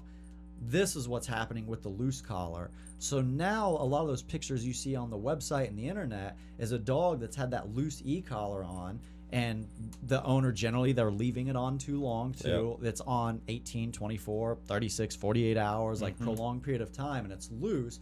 So those prongs are literally just like rubbing down that neck, like rubbing it raw. Kind of like some people, if you run and you have like a loose shirt on, you run a few miles, like your nipples get chafed. Yeah. It's the friction just constantly rubbing up and down. That's what's causing those pictures. It's not, that's the big misconception. It's not the e-collar itself. And that's, we did the episode last week where we talked about that vets don't know shit about training. To recap in case you missed it. And I didn't. and we've had vets, they'll send us a picture, like a dog that's like been on the e-collar or whatever, and they're like, well, my vet said the e-collar burned my dog's neck. And I'm like, well, your vet don't know what the fuck they're talking about, just like anything in training. And because that's impossible, it's never happened. What it is they left it on way too loose, and it caused that friction, and it just rubbed it sore raw. Or they left it on, and generally it's a combination. They left it on too long too. They're like, Yeah. I'm like, well, how often are you keeping the dog on the dog? They're like, we haven't taken it off for 3 days. Yeah. And I'm like, 3 days? Like, you should try to not leave the collar on for more than like 8 hours in a day. So if it's on too loose and it's on nonstop, like it's just really rubbing that neck down really raw, and that's where you get those pictures. But it's not the e-collar itself burning the dog's neck. That's literally, I've never seen that ever. It's impossible. Maybe if you get one of those like shitty $10 Chinese ones, but And Yeah. I mean, and even there are dogs out there who, I mean, we discussed this on a few shows back, who dogs have allergies just like humans do, right? And or more sensitive skin. yeah, exactly. So now you need to do a prong change. Maybe a prong change, exactly. Yeah. Maybe you don't need the nickel prongs. Maybe you need to go to titanium, or maybe the strap. Yeah. You know, The maybe the straps are strap. allergic I've to the seen rubber, that yeah, before. the biothane, You may yeah. have to, switch out and go to a pure cotton one. I mean, who knows? And that's why, to point out, so we can talk about a lot of the negatives of the e-collar, like we're talking about. That's one of the biggest negatives, I think, of the e-collar. Like we talked about with prong collar, but I truly think the biggest negative with the e-collar is education. Yeah. Is it's not a device that you can buy and try. Yeah, I like cringe when I yeah, hear like my treat clients training. say I tried it. Yeah, like treat training, you could fucking try 7 days a week for 15 years. And worst case scenario, you feed your dog treats when you shouldn't have, the Yeah. timing, or you didn't feed him when you should the have. dog doesn't learn. And it doesn't matter, whatever. That's worst case scenario. Or when it comes to e-collars, there's a lot of worst case scenarios when it comes to a lack of education. Like the thing, like a trainer like myself, Joe, Danny, Sean, someone like that, you'd be like, oh, my dog's neck's getting red. Would say, oh, you need to change out those prongs. You need comfort pads. Yep. Or your dog has an allergy. You need to change to a cotton versus like a biothane collar. And we would tell you to make those adjustments. But when you don't know what the fuck you're doing or talking about, you're just going to say, oh, maybe it's too loose. And now you're going to tighten the wrong prongs even tighter. Yeah. Or it's too tight. That's what's causing it. So now I'm going to loosen the wrong prongs, which go, and now it's making it worse. And there's just so many things. And don't even that's not even getting started in the training aspect. Yeah. We're talking about just fucking putting the collar on itself and the Yeah. problem. So when it gets to training, I mean, that's a 10-hour show of all the ways you can mess that up. I kind of share the same theory as I do with the prong. They shouldn't sell that shit to the general Yeah, I public. agree. There definitely should be some education. As I always say, my go-to line is I say when it comes to e-collar training, there's no trying. You know what you're doing, and you're going to make the fucking dog better and amazing, or you don't, and you're going to cause more problems than you set out to fix. Yeah, it's like my dog's dog reactive. I'm going to buy an e-collar and correct him. Well, now he's more reactive because he associates the dog with the correction because you haven't properly conditioned how the collar. I mean, as you And see, they- we can talk about this shit for and like they 10 try to do it hours. in the worst case scenario. Like I hate this German Shepherd right here. I'm gonna put my dog right here, and then I'm gonna make the e-collar talk to him. Well, the e-collar's not gonna talk to your dog on low levels at that point, so you're gonna have to use the most extreme version for that process, and then that's where you screw your dogs out. So the biggest problem with the e-collar is education. Yeah. That's what kills everyone. That's what gets everyone, I think, is education, and that's why they have a bad name. No, in like UK and shitty places like that, is He didn't mean that. Jeez. I like the UK. I actually love the UK. no, I was in London. Where- I was gonna a say, while where that back. was your Yeah, last I was in trip. London. And I actually like London, but shitty laws that they pass in Yeah. the UK like Let's that. clarify.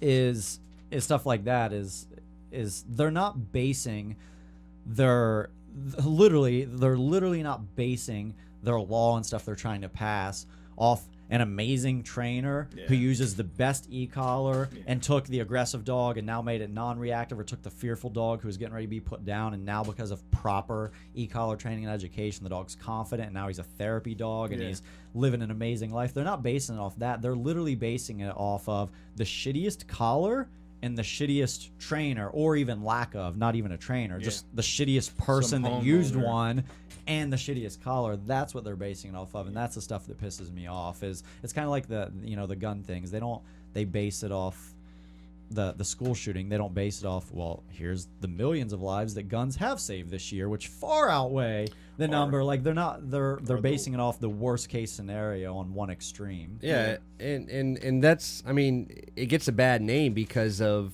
the fact that this, again, my opinion, that they sell it to the general public. And what happens is, somebody, let's just say Barbara lives at home and with her 2 golden retrievers, and she just got them and she wants to get them both trained, but she wants to do it herself.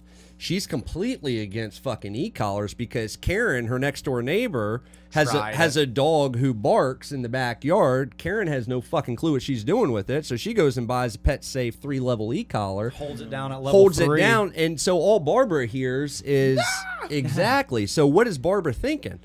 It's Fuck torture. e-collars. Yeah. This is torture. Which in that scenario, It is. Yeah. and we're with you, Barb. You So, got our vote, Barb. yeah. So, but the truth is, just like every other tool we've education. talked about, is being educated. It's like, don't go after the good guys who actually use it the right way. And educate. And not only like we don't do this, because it's our opinion of the fastest results, and regardless of how your dog feels about it, we feel like as a whole, like it's good for your dog, proper communication you. mixed with positive reinforcement, positive punishment, negative punishment.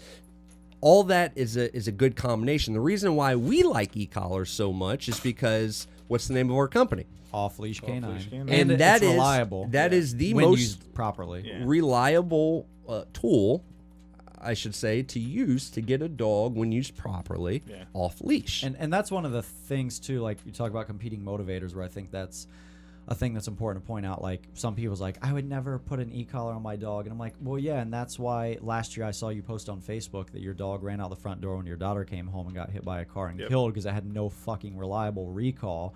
But hey, at least you only did positive reinforcement while your dog was alive for a year. Yeah. And I mean, it's true though. Yeah, Yeah, it's true though. And we see it all the time. Yeah, we see it all the time. We get hit by cars and killed, or, you know, get hit by a car and live. And so it's like, that's what I mean, I don't laugh at, but that's not a good word, but it's one of the things like I don't know how to say it, but like it's one of the things I always look at or consider is people's like, I would never use an e-collar on my dog. I'm like, yeah, and that's why your dog ran and got hit by a car and you posted wanted ads and you can't find them. But hey, at least you never used an e-collar, you know? Death before discomfort. Yeah, exactly. And a lot of, I don't know. It's like some people would literally rather a dog go to a shelter or a rescue or be put down Yeah. than put an e-collar on them. Like sad. that line of thinking is that, like, PETA is a great example. Like PETA has like a 90% kill rate at their shelters, literally like higher than anyone in the world. Is that a fact? Yeah, I didn't know that. Yeah, like 86% or something. They don't want dogs in kennels or crates. So But their thing is, hey, like, so yeah, we them put down that 6-month-old pit bull and killed it, but at least we didn't put an e-collar on it. At least we didn't put a prong on it. You know, it's like, what's the fucking line of thinking before? It's like, yeah, I just drowned my kid in the bathtub, but at least I didn't put him in the corner for misbehaving. You know, I mean, literally, it's like it sounds extreme when you put it on a human level because it is fucking extreme because it's nuts. It's a stupid way of thinking. Yeah. It's like, But people justify it's because like, yeah, they're dogs. I suffocated my kid and killed him, but I can say I've never whipped my kid's ass before. And that's what kills me is like It's an insane ideology. You hate the idea of using an e-collar on your dog, yet you're the same parent I saw beating the fuck out of your kid in Walmart parking lot, you know? But like, how'd he get away with drop kicking a kid in public? Right, but I'm never fucking using an e-collar on Lassie. That's for sure. We're not going to go that It's route. absurd. It's an extreme ideology. Something else I want to touch on, see if you guys have ever experienced this. I've had clients come in, I'm not sure if Sean has as well, come in saying, you know, my dog was trained on the e-collar, or I bought an e-collar for my dog. I tried it, but I only used the vibration button. Yeah. Now, with my experience, there's a reason why we don't use the vibration button typically, because the dog responds, number one, way better to the slow and gradual. And for a lot of dogs, the vibration is freaks them out. It's more of a It correction freaks than them the out, e-collar. right? People ask, they're like, well, since I have a That's what I was getting 12-pound to. dog, can I just use the vibration? And I'm like, well, for a lot of those small dogs, the vibration acts as more of a correction than using the e-collar properly, low levels, small increase. Like, you know, you'll be going up subtly on an e-collar and the dog's still sniffing, fucking around. You hit them on the vibration and they're... Yeah. And the biggest problem, I would say, even if, let's say, everything goes well with vibration and you can use it and the dog, you get a little bit of vibration, he sits, a little bit of vibration, he heals, you're stuck with your collar forever. Yeah. You know, there's no yeah. exit plan. Yeah, right? that's a good With point. low level stimulation, you get to the point where it's so subtle the dog doesn't require it. Yeah. And your collar becomes irrelevant. Yeah. Right? Where vibration is always your precursor to your command. You can't go, come here. Sit. You can't. I mean, It's not it's not short of that, realistic. you can't use Something it. that I got a lot was introduction for this, and they would go, "Oh yeah, it's like the electric fence, right?" Yeah, it's nothing like an nothing electric Yeah, like nothing fence. like Yeah. it. Yeah, definitely. I would feel like an e-fence, and I don't know this to be a fact, but I definitely feel like an e-fence is way more harsh than. So visible fences are great for the opportunity of the people that They have a use different them, purpose. right? Yeah, but invisible fences are made to stop behavior. Dead in the tracks. Yep, it's made to boom. It's an impact concept. You hit the wall. And we teach whisper, right? Yeah. We teach subtle stimulation, right? So that's the biggest deal. Now, I think the best way to do invisible fencing is to first have your dog trained on e-collar. Because then your They levels are understand very pressure, Yep. too. And then you Yeah. go in and you teach them the barrier, and they understand it, and you use low levels, and you never have to worry about craziness, Yeah. right? Well, in good underground fence companies, they actually, after they get done installing it, they actually train your dog on it. So they're not just putting putting the underground wiring up. They're putting generally the, not giving them good. But they're training. not. That's what I was gonna say. It's right. not- But I'm saying it's a crash something. course. It's way better. It's way better than putting the underground fence Yourself? in. Hooking the yeah. collar up to your dog and saying, all right, that's Fido, what- go Go hang get out in the lit up. backyard. Good luck. Self-discovery. Probably shouldn't have gone to that corner. on So the scale of good to bad, that's bad. yeah. So, but that's kind of going along the same lines of it can be mistreated, and just by skipping, we're huge on baby steps, on following the process and the steps. Well, that's what I always say. When you guys watch my 5-day seminars, and it's like day 3, and the dog's like off leash on Hollywood Boulevard, is what I always say is I get quick results by going through every step quickly, where most people try to get quick results by skipping those steps. Yes, I get amazing results quickly because I go 1, 2, 3, 4, 5, 6, 7, 8, 9, 10. A lot of trainers and a lot of people in general try to get those same results really quickly by 1, going 4, 1, 5, 8, 7, yeah. 10, and Yeah. they skip steps. And then they don't know And why there's it's always a going wrong. breakdown eventually. Yeah, there'll be a breakdown, and you'll see the hole in the system eventually. And if you go watch a lot of the before after videos on Off-Leash K9 Training's YouTube channel, you'll see that, because this is a very common question we get all the time, is will it change my dog's personality? Will they be shut down? Will they be reserved?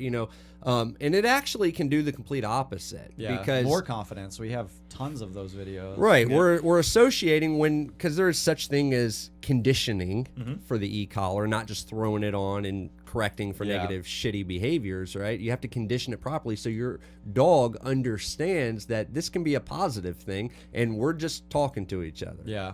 Come on, bro, let's go for a walk. And I get a ton of freedom now. I can run around. I can play. They're working. all the shit I could never do before. Like what we get a lot of families where it's like the dog's quality of life is so much better before, because before training, before the board trainer or Locked whatever, if we went to a picnic or an outing or the beach, we'd leave his ass in the kennel at home because he was a nightmare to take, and now we take him everywhere with us. So now the dog's quality of life is so much better, and the owner's quality of life. Truly a member of the family at that Yeah, point. as I always say, a dog should complement your life, not complicate I love your that life. line. So, Yeah, I love It's that one of one. the best.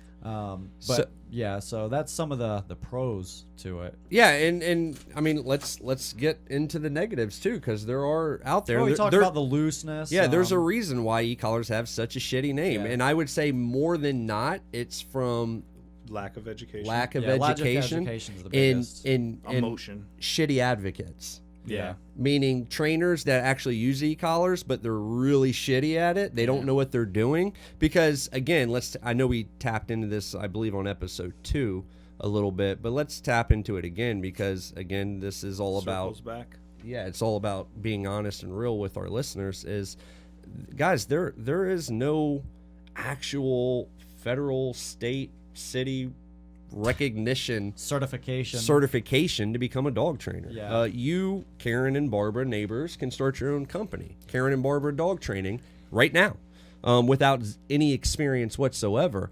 I hate that to the sense that it can give people like us a bad name if they start using. But the flip side to e-collars. that, because we've talked about that before, is the flip side to that is, okay, say they start that, who's deciding? Well, that's the downfall. Well, that's why- is I it think me that's why- deciding I think that's who why should be it's a not trainer the and who case. can't. Is it Jacob Robinson Yeah. deciding? Is it Or is it Martha somebody at that's Positive in Is the it lab? the government? Yeah. Somebody in a lab Yeah. saying pure positive is what we're Yeah, is supposed it to the do. government deciding? And I mean, And it's funny because, double-edged as you sword. said, it's in a lab. They're saying pure positive, Yeah. but nature has never said that. And so, then the work. so they itself. counter it. And then who qualifies that person. that person to, Yeah. so Who's the that's expert? why, to clarify, that's why there's no actual certification to be a dog trainer. If your dog trainer says they're certified, That doesn't mean anything. it was through a bullshit online course or a reputable company, but it's only their certification. certification, We're yeah. certified dog trainers. We're certified through Off-Leash K9 training. Yeah. So that's something to take into consideration when picking out a trainer. Yeah, all the number people one. with like all the letters and shit next to their name, like CPKD. That Oh just my means God. that means They they, paid they paid a profit organization to take a test and give them a certificate. Yes. So And that whole organization's job is a for-profit business. Yep. So, absolutely. so So the problem, AKC. yeah, the problem with Get me that started though, the problem with that, kind of going back, the problem with that is, so again, anybody can open up their own dog training business, and say Barbara decides she wants to be an e-collar trainer, because she's seen several thousand off-leash videos, and she's decided this is the best way to do it, but she's had no training in it whatsoever. But she says, fuck it, can't be that difficult. Turn it up, hit a button, right? Dog magically off-leash heels on the left-hand side. Those are the people that are giving all of this shit a bad name. Yeah.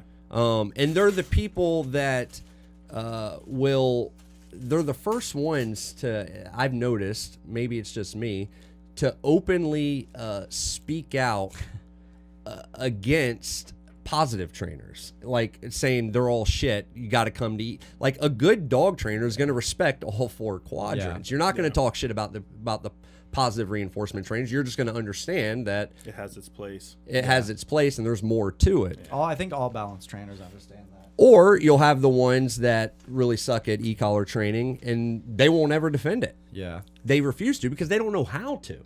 You know, they have They zero. don't know what they're doing. They have zero clue what they're doing. So how are they going to defend something? Those are the people that give these tools such a bad name and a bad rap. And fuck you. I honestly, because we have to deal with this on the daily basis. We care about the dogs, right? We genuinely do. We genuinely want them to be obedient for their owner's sake, for their sake, you know, everything. And then you just, I can't stand those onesie twosies that pop up all over the place, call themselves dog trainers because they think this shit is easy. It's not. No. You know, a lot of time, a lot of patience, a lot of education comes involved in this. You can see and ongoing. And I was going to say, that's what we do for all of our people is we suggest ongoing training. Well, that's like I said, we have Bob Salamini coming out in July to give a decoy course to all of our trainers. This week, I'm going to Lehigh Valley to do tracking with all of our trainers. Yeah. So it's an ever-evolving process. And you can see that I'm very passionate about this, as I believe you two share the same passion. 100. I may just be a little bit more outspoken with it, you know, as far as calling those people out. But, you know, the fact of the matter is that, look, I mean, those people can literally kill this tool for us because they did it in England. And the dogs. They did it in England, I believe, and they did it in Germany. And really, e-collars are banned in Germany. And really, the dogs are the ones that suffer the most. Yes. Because now you take that dog who's, okay, well, there's thousands of scenarios, but say you take that dog who's not treat motivated at all. Okay, you can't use an e-collar in this country. You can't use a prong. You can't use a choke. What are my options? Oh, we'll starve the dog for a week. Feather and a treat. Yeah, it's like starve the dog for a week. Okay, so now I gotta fucking starve the dog for a week anytime I want him to come reliably. Yeah. So the dogs are the ones that suffer the most from that, and that's the problem that people don't understand is the people really aren't suffering because people will adapt. You say, okay, can't use e-collars. All right, now I'm a treat trainer. Yeah. You know, so people will adapt, but the dogs can't. The dog isn't gonna say, okay, they can't use an e-collar. Okay, now I'll be motivated by a treat or ball all of a sudden, so I can benefit from this. And I think that's a big argument that a lot of people try to say is they're like, oh, you just use e-collar because that's the only way you know how to do something, and it's not the truth. I can. Yeah, I mean, we do tracking, we do detection. I mean, we do things that it's no not e-collar the only whatsoever. reason We're trainers. Weird. We're balanced It's just- trainers. It's just the tool that we use in Because our it's the training. best. In our training. And it's the best tool. So, Yeah. So, you know, it's one of those things, man, where we just gotta keep educating, and again, that's why we do the show. That's why we do it, yeah. To educate people that these aren't what you may have heard. Can they be? Yes, they can be. Just like in food. the wrong hands. You know, food. Every doctor in the world would say yes, you need to eat food. Yeah. But too much in the wrong hands with the wrong expert, now you're a diabetic and you're 300 pounds overweight and you're gonna die. Yeah. So I mean, anything in the wrong hands can be abused. Is alcohol, is a beer a week or a glass of wine horrible for you? No, but you can fucking abuse it. Yeah. Is a gun bad? I mean, if I said a gun right here, it would still be here at the end of this podcast and we'd all still be alive.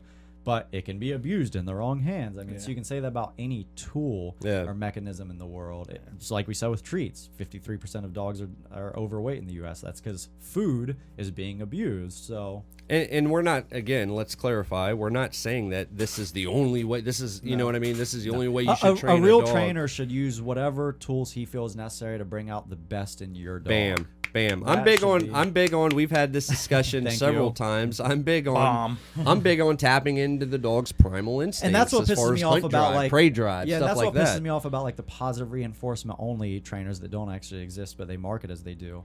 That's what pisses me off about them, is they're saying, yeah, actually, based off what I see, this may be better for your dog, but I'm against that. Mm-hmm. It's like they're not willing to do something that would benefit you and your dog more, all because they have this crazy psycho ideology.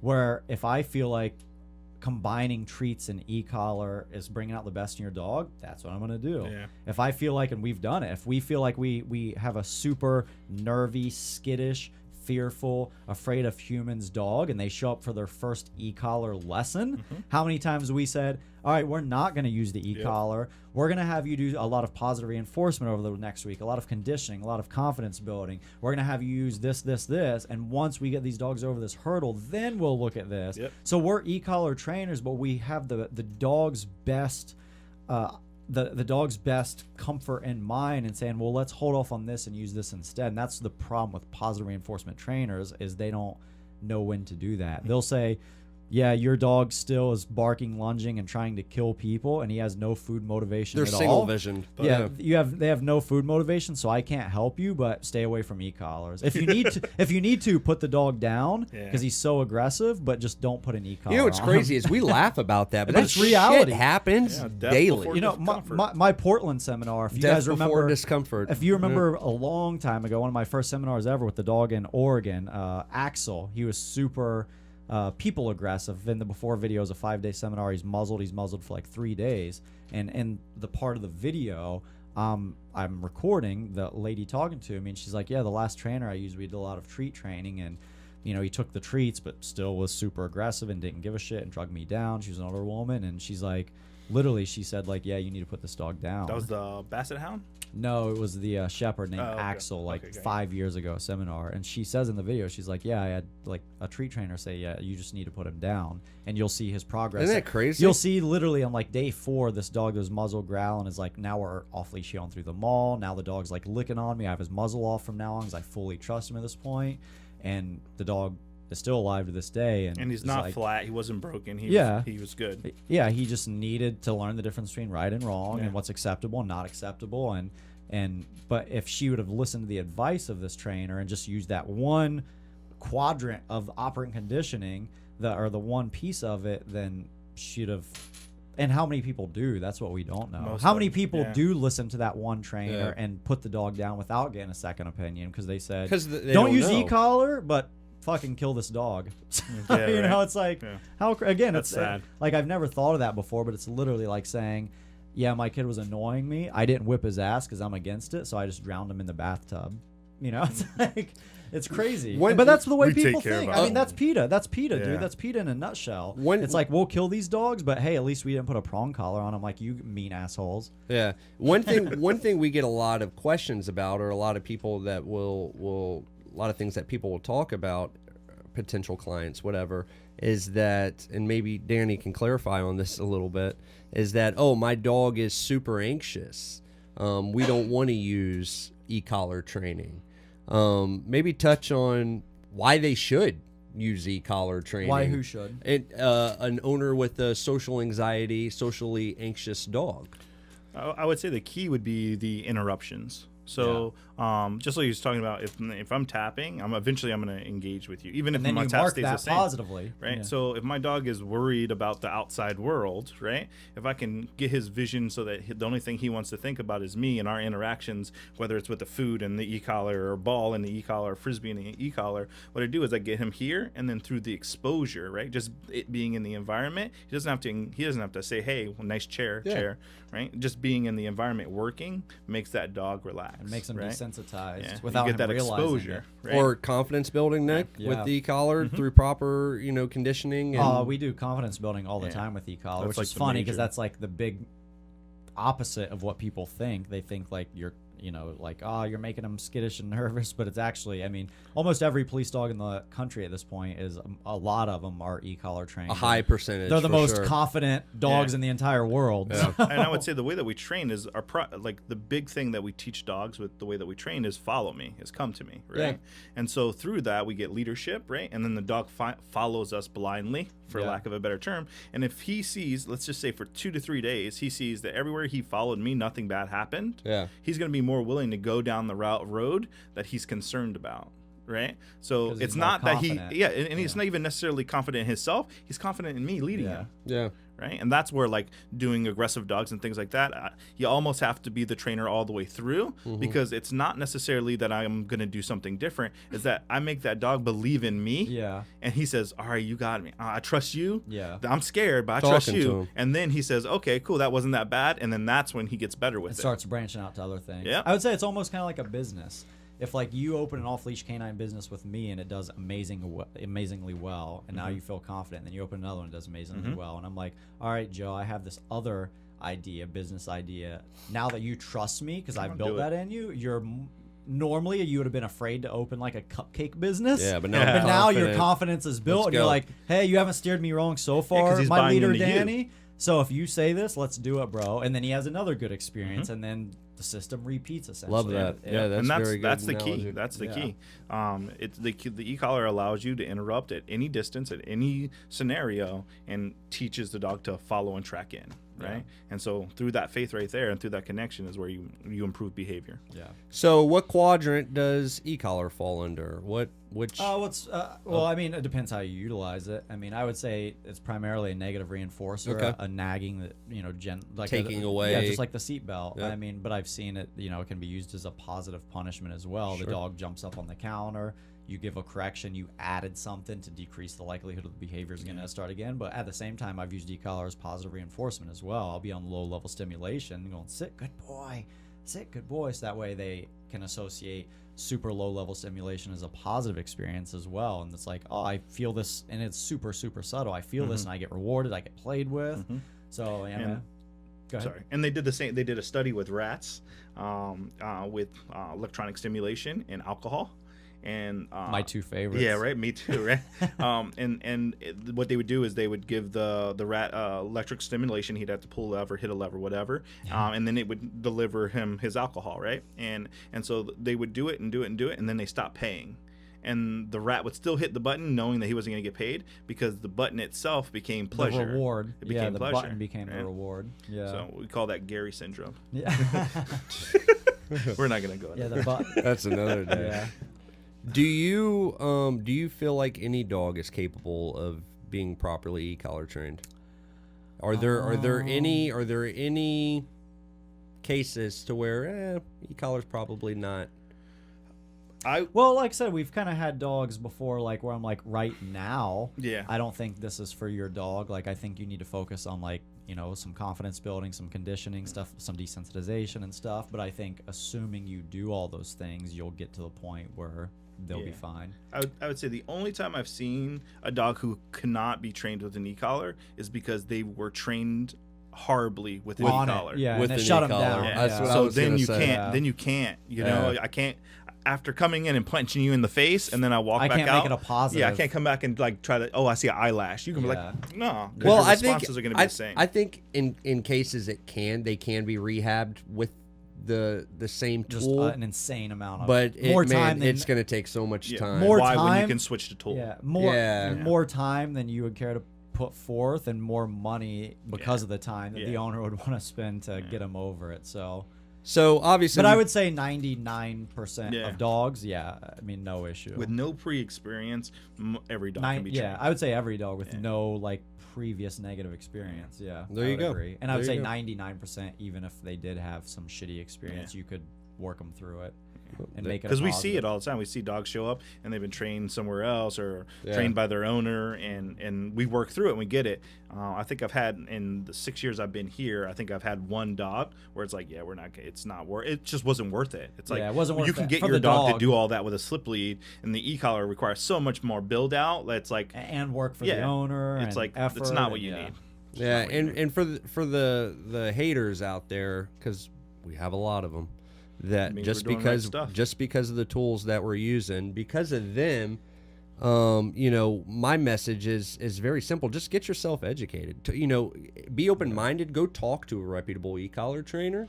And be open-minded though. So because a lot of people will come and they'll come for the conversation, but they're they've not. already made up their Yeah. mind. It's the They've already American way. decided. Yeah. They came for the argument. Yeah. They didn't come to learn. It's like they came the for the jury. argument. You know, it's kind of like the jury, like on a OJ case or whatever. It's like, yeah, if they asked me, I'd be on the jury. I'd listen to all the evidence. I'd sit there for 3 months. I'd hear all the phone calls. But regardless, starting, I already was like, yeah, he's fucking guilty. Yeah, right. You know, I'll sit here. The and media's yeah. been telling me for 4 I'll sit weeks. here and entertain all the evidence, but I'm gonna say I already guilty know at where the I'm end of gonna the go. discussion anyway. So I feel like that's kind of the same with a lot of trainers, and there are some, you know, like anything that are open-minded and was like, wow, you've really changed my thought on this. Like before I trained, I mean, we've had vets. Yeah. We've had vets before who's like, to be honest, like I was always anti-e-collar and even told my clients, but now I got this dog. We had a couple vets recently who has these major issues, and I tried our normal go-to trainers and just wasn't working. So I'm like, all right, I'm just going to try it. And it was amazing. Yeah. And now I tell all of my clients to go use that an vet. e-collar trainer Yeah. anyway, you know, know, like when I used to be against them. So yeah, a lot of it's just education. I feel like anything, you can say that about anything in life, you know, it's an education issue. And unfortunately for e-collar specifically, there's not, or prongs, or, you know, I would say the most educated thing there is in the country is positive reinforcement. That's what people, I feel like, see the most of and know the most of. So that's why that's the biggest thing out there. And there's just not a lot of education when it comes to e-collars, Or- prong collars. And I stuff think like Just that. people just don't wanna- closed-mindedness. And I think that you had it right. Like, there's not that many people that are willing to speak out about the joys and the wonders and the greatness that an e-collar can do. Because they're afraid Yeah, of they're the being criticism. judged. And that's Yeah. why we're here, because And, we yeah. will. Yeah, because I don't give a fuck what you think. Yeah. So that's It's true. That's where It's true. that's where it really that's where it kind of sucks for us, because the only short of us, our company is great. We make sure we show our videos. We put out great work. But other than us, there's not a lot of other people out there Yeah. educating the world. Yeah, and then there are some There good, are like you know, like Larry Crone. He's Oh, yeah. really good Great at like e-collar trainer. educating and Yeah. good trainer, and Top- yeah. you know, Tyler helps Muto and- educate. Like, Yeah. but like you said, I Dude think from it's, New York, he does it's- really Yeah, good work. Tyler Muto. It's Tyler. very, but it's few. Like Yeah. we could, if we literally thought about it, we It's could probably five. say, I was gonna say 5 to 10 in And the that's world. including three You of know, us in yeah, this and that's room. including us three. So literally, I would say 10 to be safe. Yeah. I would say, yeah, great trainer, like speaks on it publicly a lot. So I think that's a problem. It's an education problem. Is there's not as many educated people speaking on it as there are uneducated people publicly Correct. speaking against it. And I feel like our clients, man, a lot of them do a very good job at Being advocates, advocating. yeah, being advocates. Because they've seen it firsthand. They're like, I've was gonna tried say, 3 which is trainers beautiful. that did this and Which- it didn't work. I and- love it. yeah. I love it when I get that phone call. Oh, you know, Julie's my best friend, and she said, you know, that you literally saved her dog's life I love because 4 other trainers failed, you know, the dog. And I had a client on Tuesday. It was my last client, military guy, a great dude, really funny. He's in the Army.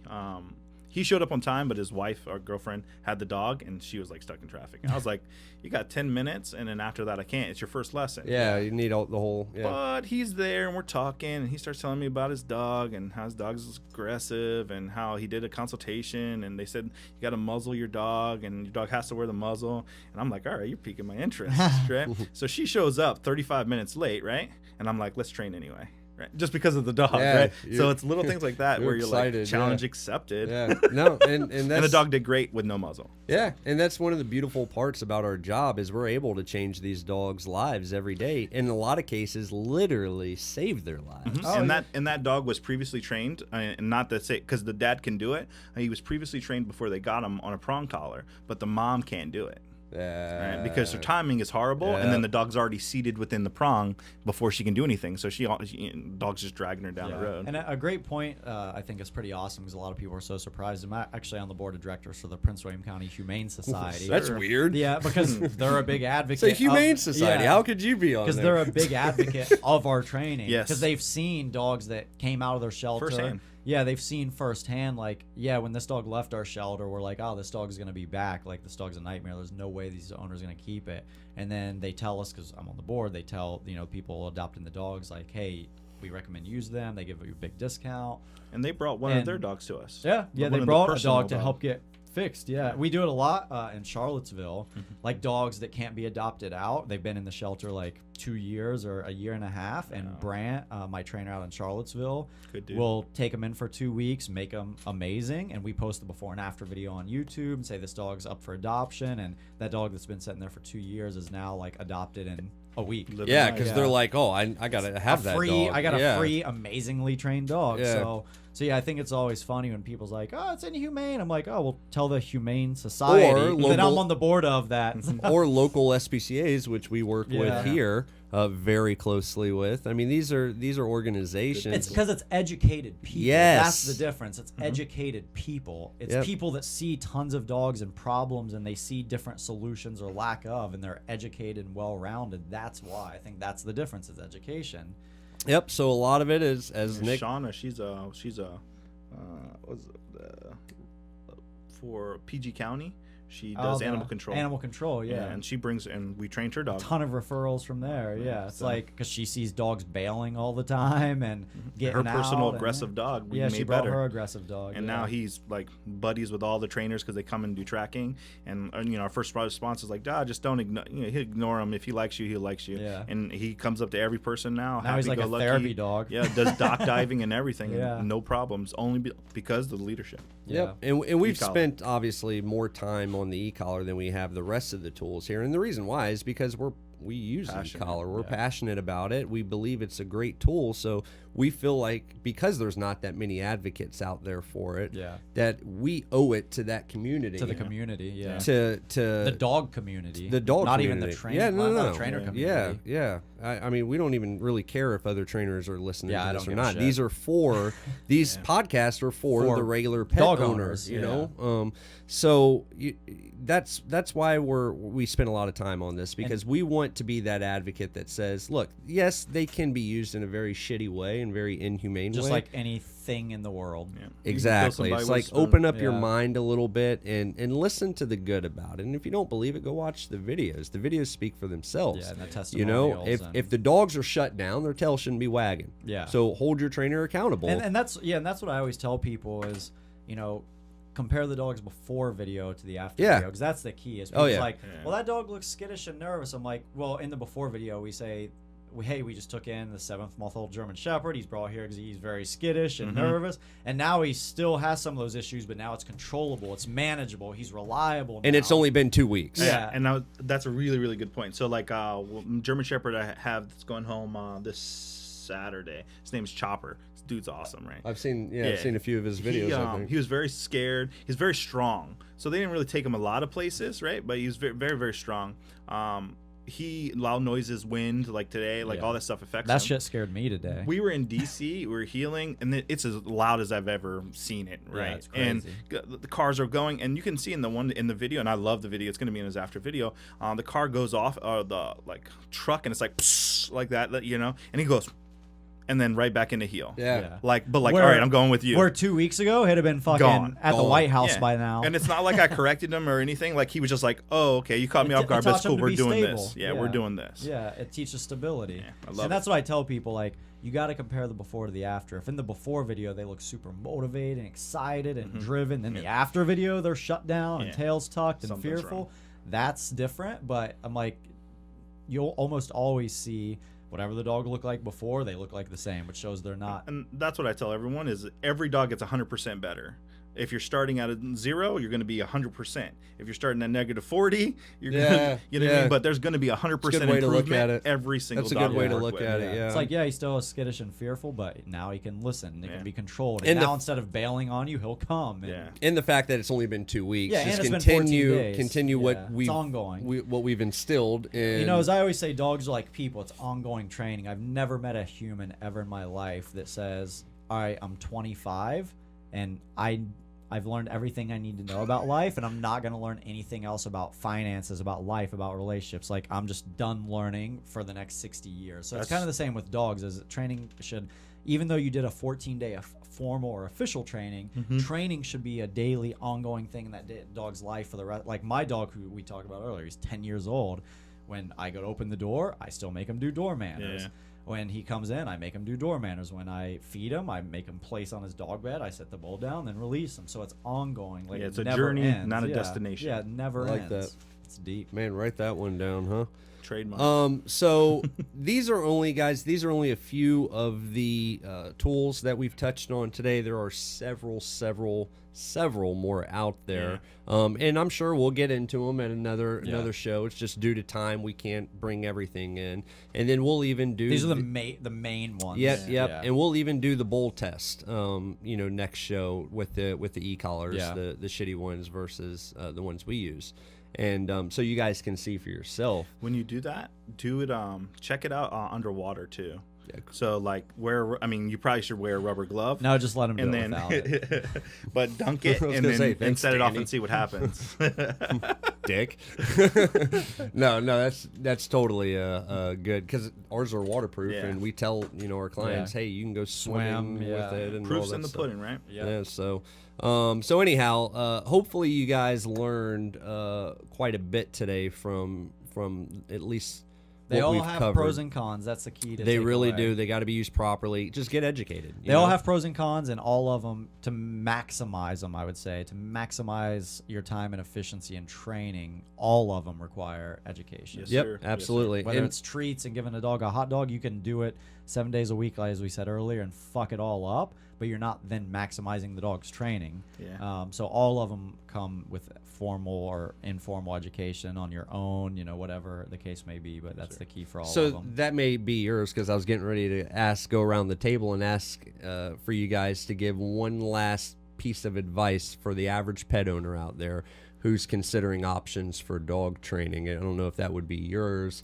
I'll let you guys, kind of think of one. I would say it depends what you want out of your dog. Okay, If you're good. saying, I want a dog where I can take him to the park and let him off leash. I live on 20 acres. I want to be able to go to the beach with them. Like, I want a dog that's off leash, can run around, can be happy, can be free, can be confident, and have freedom. Yeah. And that's what I need, is a dog that can have that off leash, run Yeah. around, high energy life. I would say you pretty much kind of have to go to e-collars because you're not going to get that with treats, reliable at least. I would say if you have a dog like not even a small dog, just a dog that's like, and it's a reality for a lot of people. A dog that they live in New York City, like that dog's never going to be off a leash. They live in a 600-foot Yeah. efficiency condo that's like $8,000 a month, and they're not going to the park. Then all they need is like, I'd like for him to be able to sit when I do his paws and stuff like that. Then I would say you'd be completely fine with treat training and some of the other stuff. So I would say it really depends on what you want out of your dog, depends on what tool you should kind of lean towards. and Agility, all right, Yeah. let's do some treats with them, or whatever. And my advice, last bit of advice for the average pet owner, would actually go off of that and say that if you as the owner decide that you want to do this yourself, make sure you're 100% confident in the technique that you've chosen to do. Yeah. Meaning, if you've only watched about 14 and a half minutes of YouTube videos on how to operate an e-collar video, I promise you that you probably shouldn't do that. Yeah, Hire a professional if you're not 100% confident. And I would say on average, 100% of the people that have no dog training experience should be 100% unconfident, or should not be 100% confident I agree in training. I don't care e-collar. what Yeah. videos or DVDs you bought,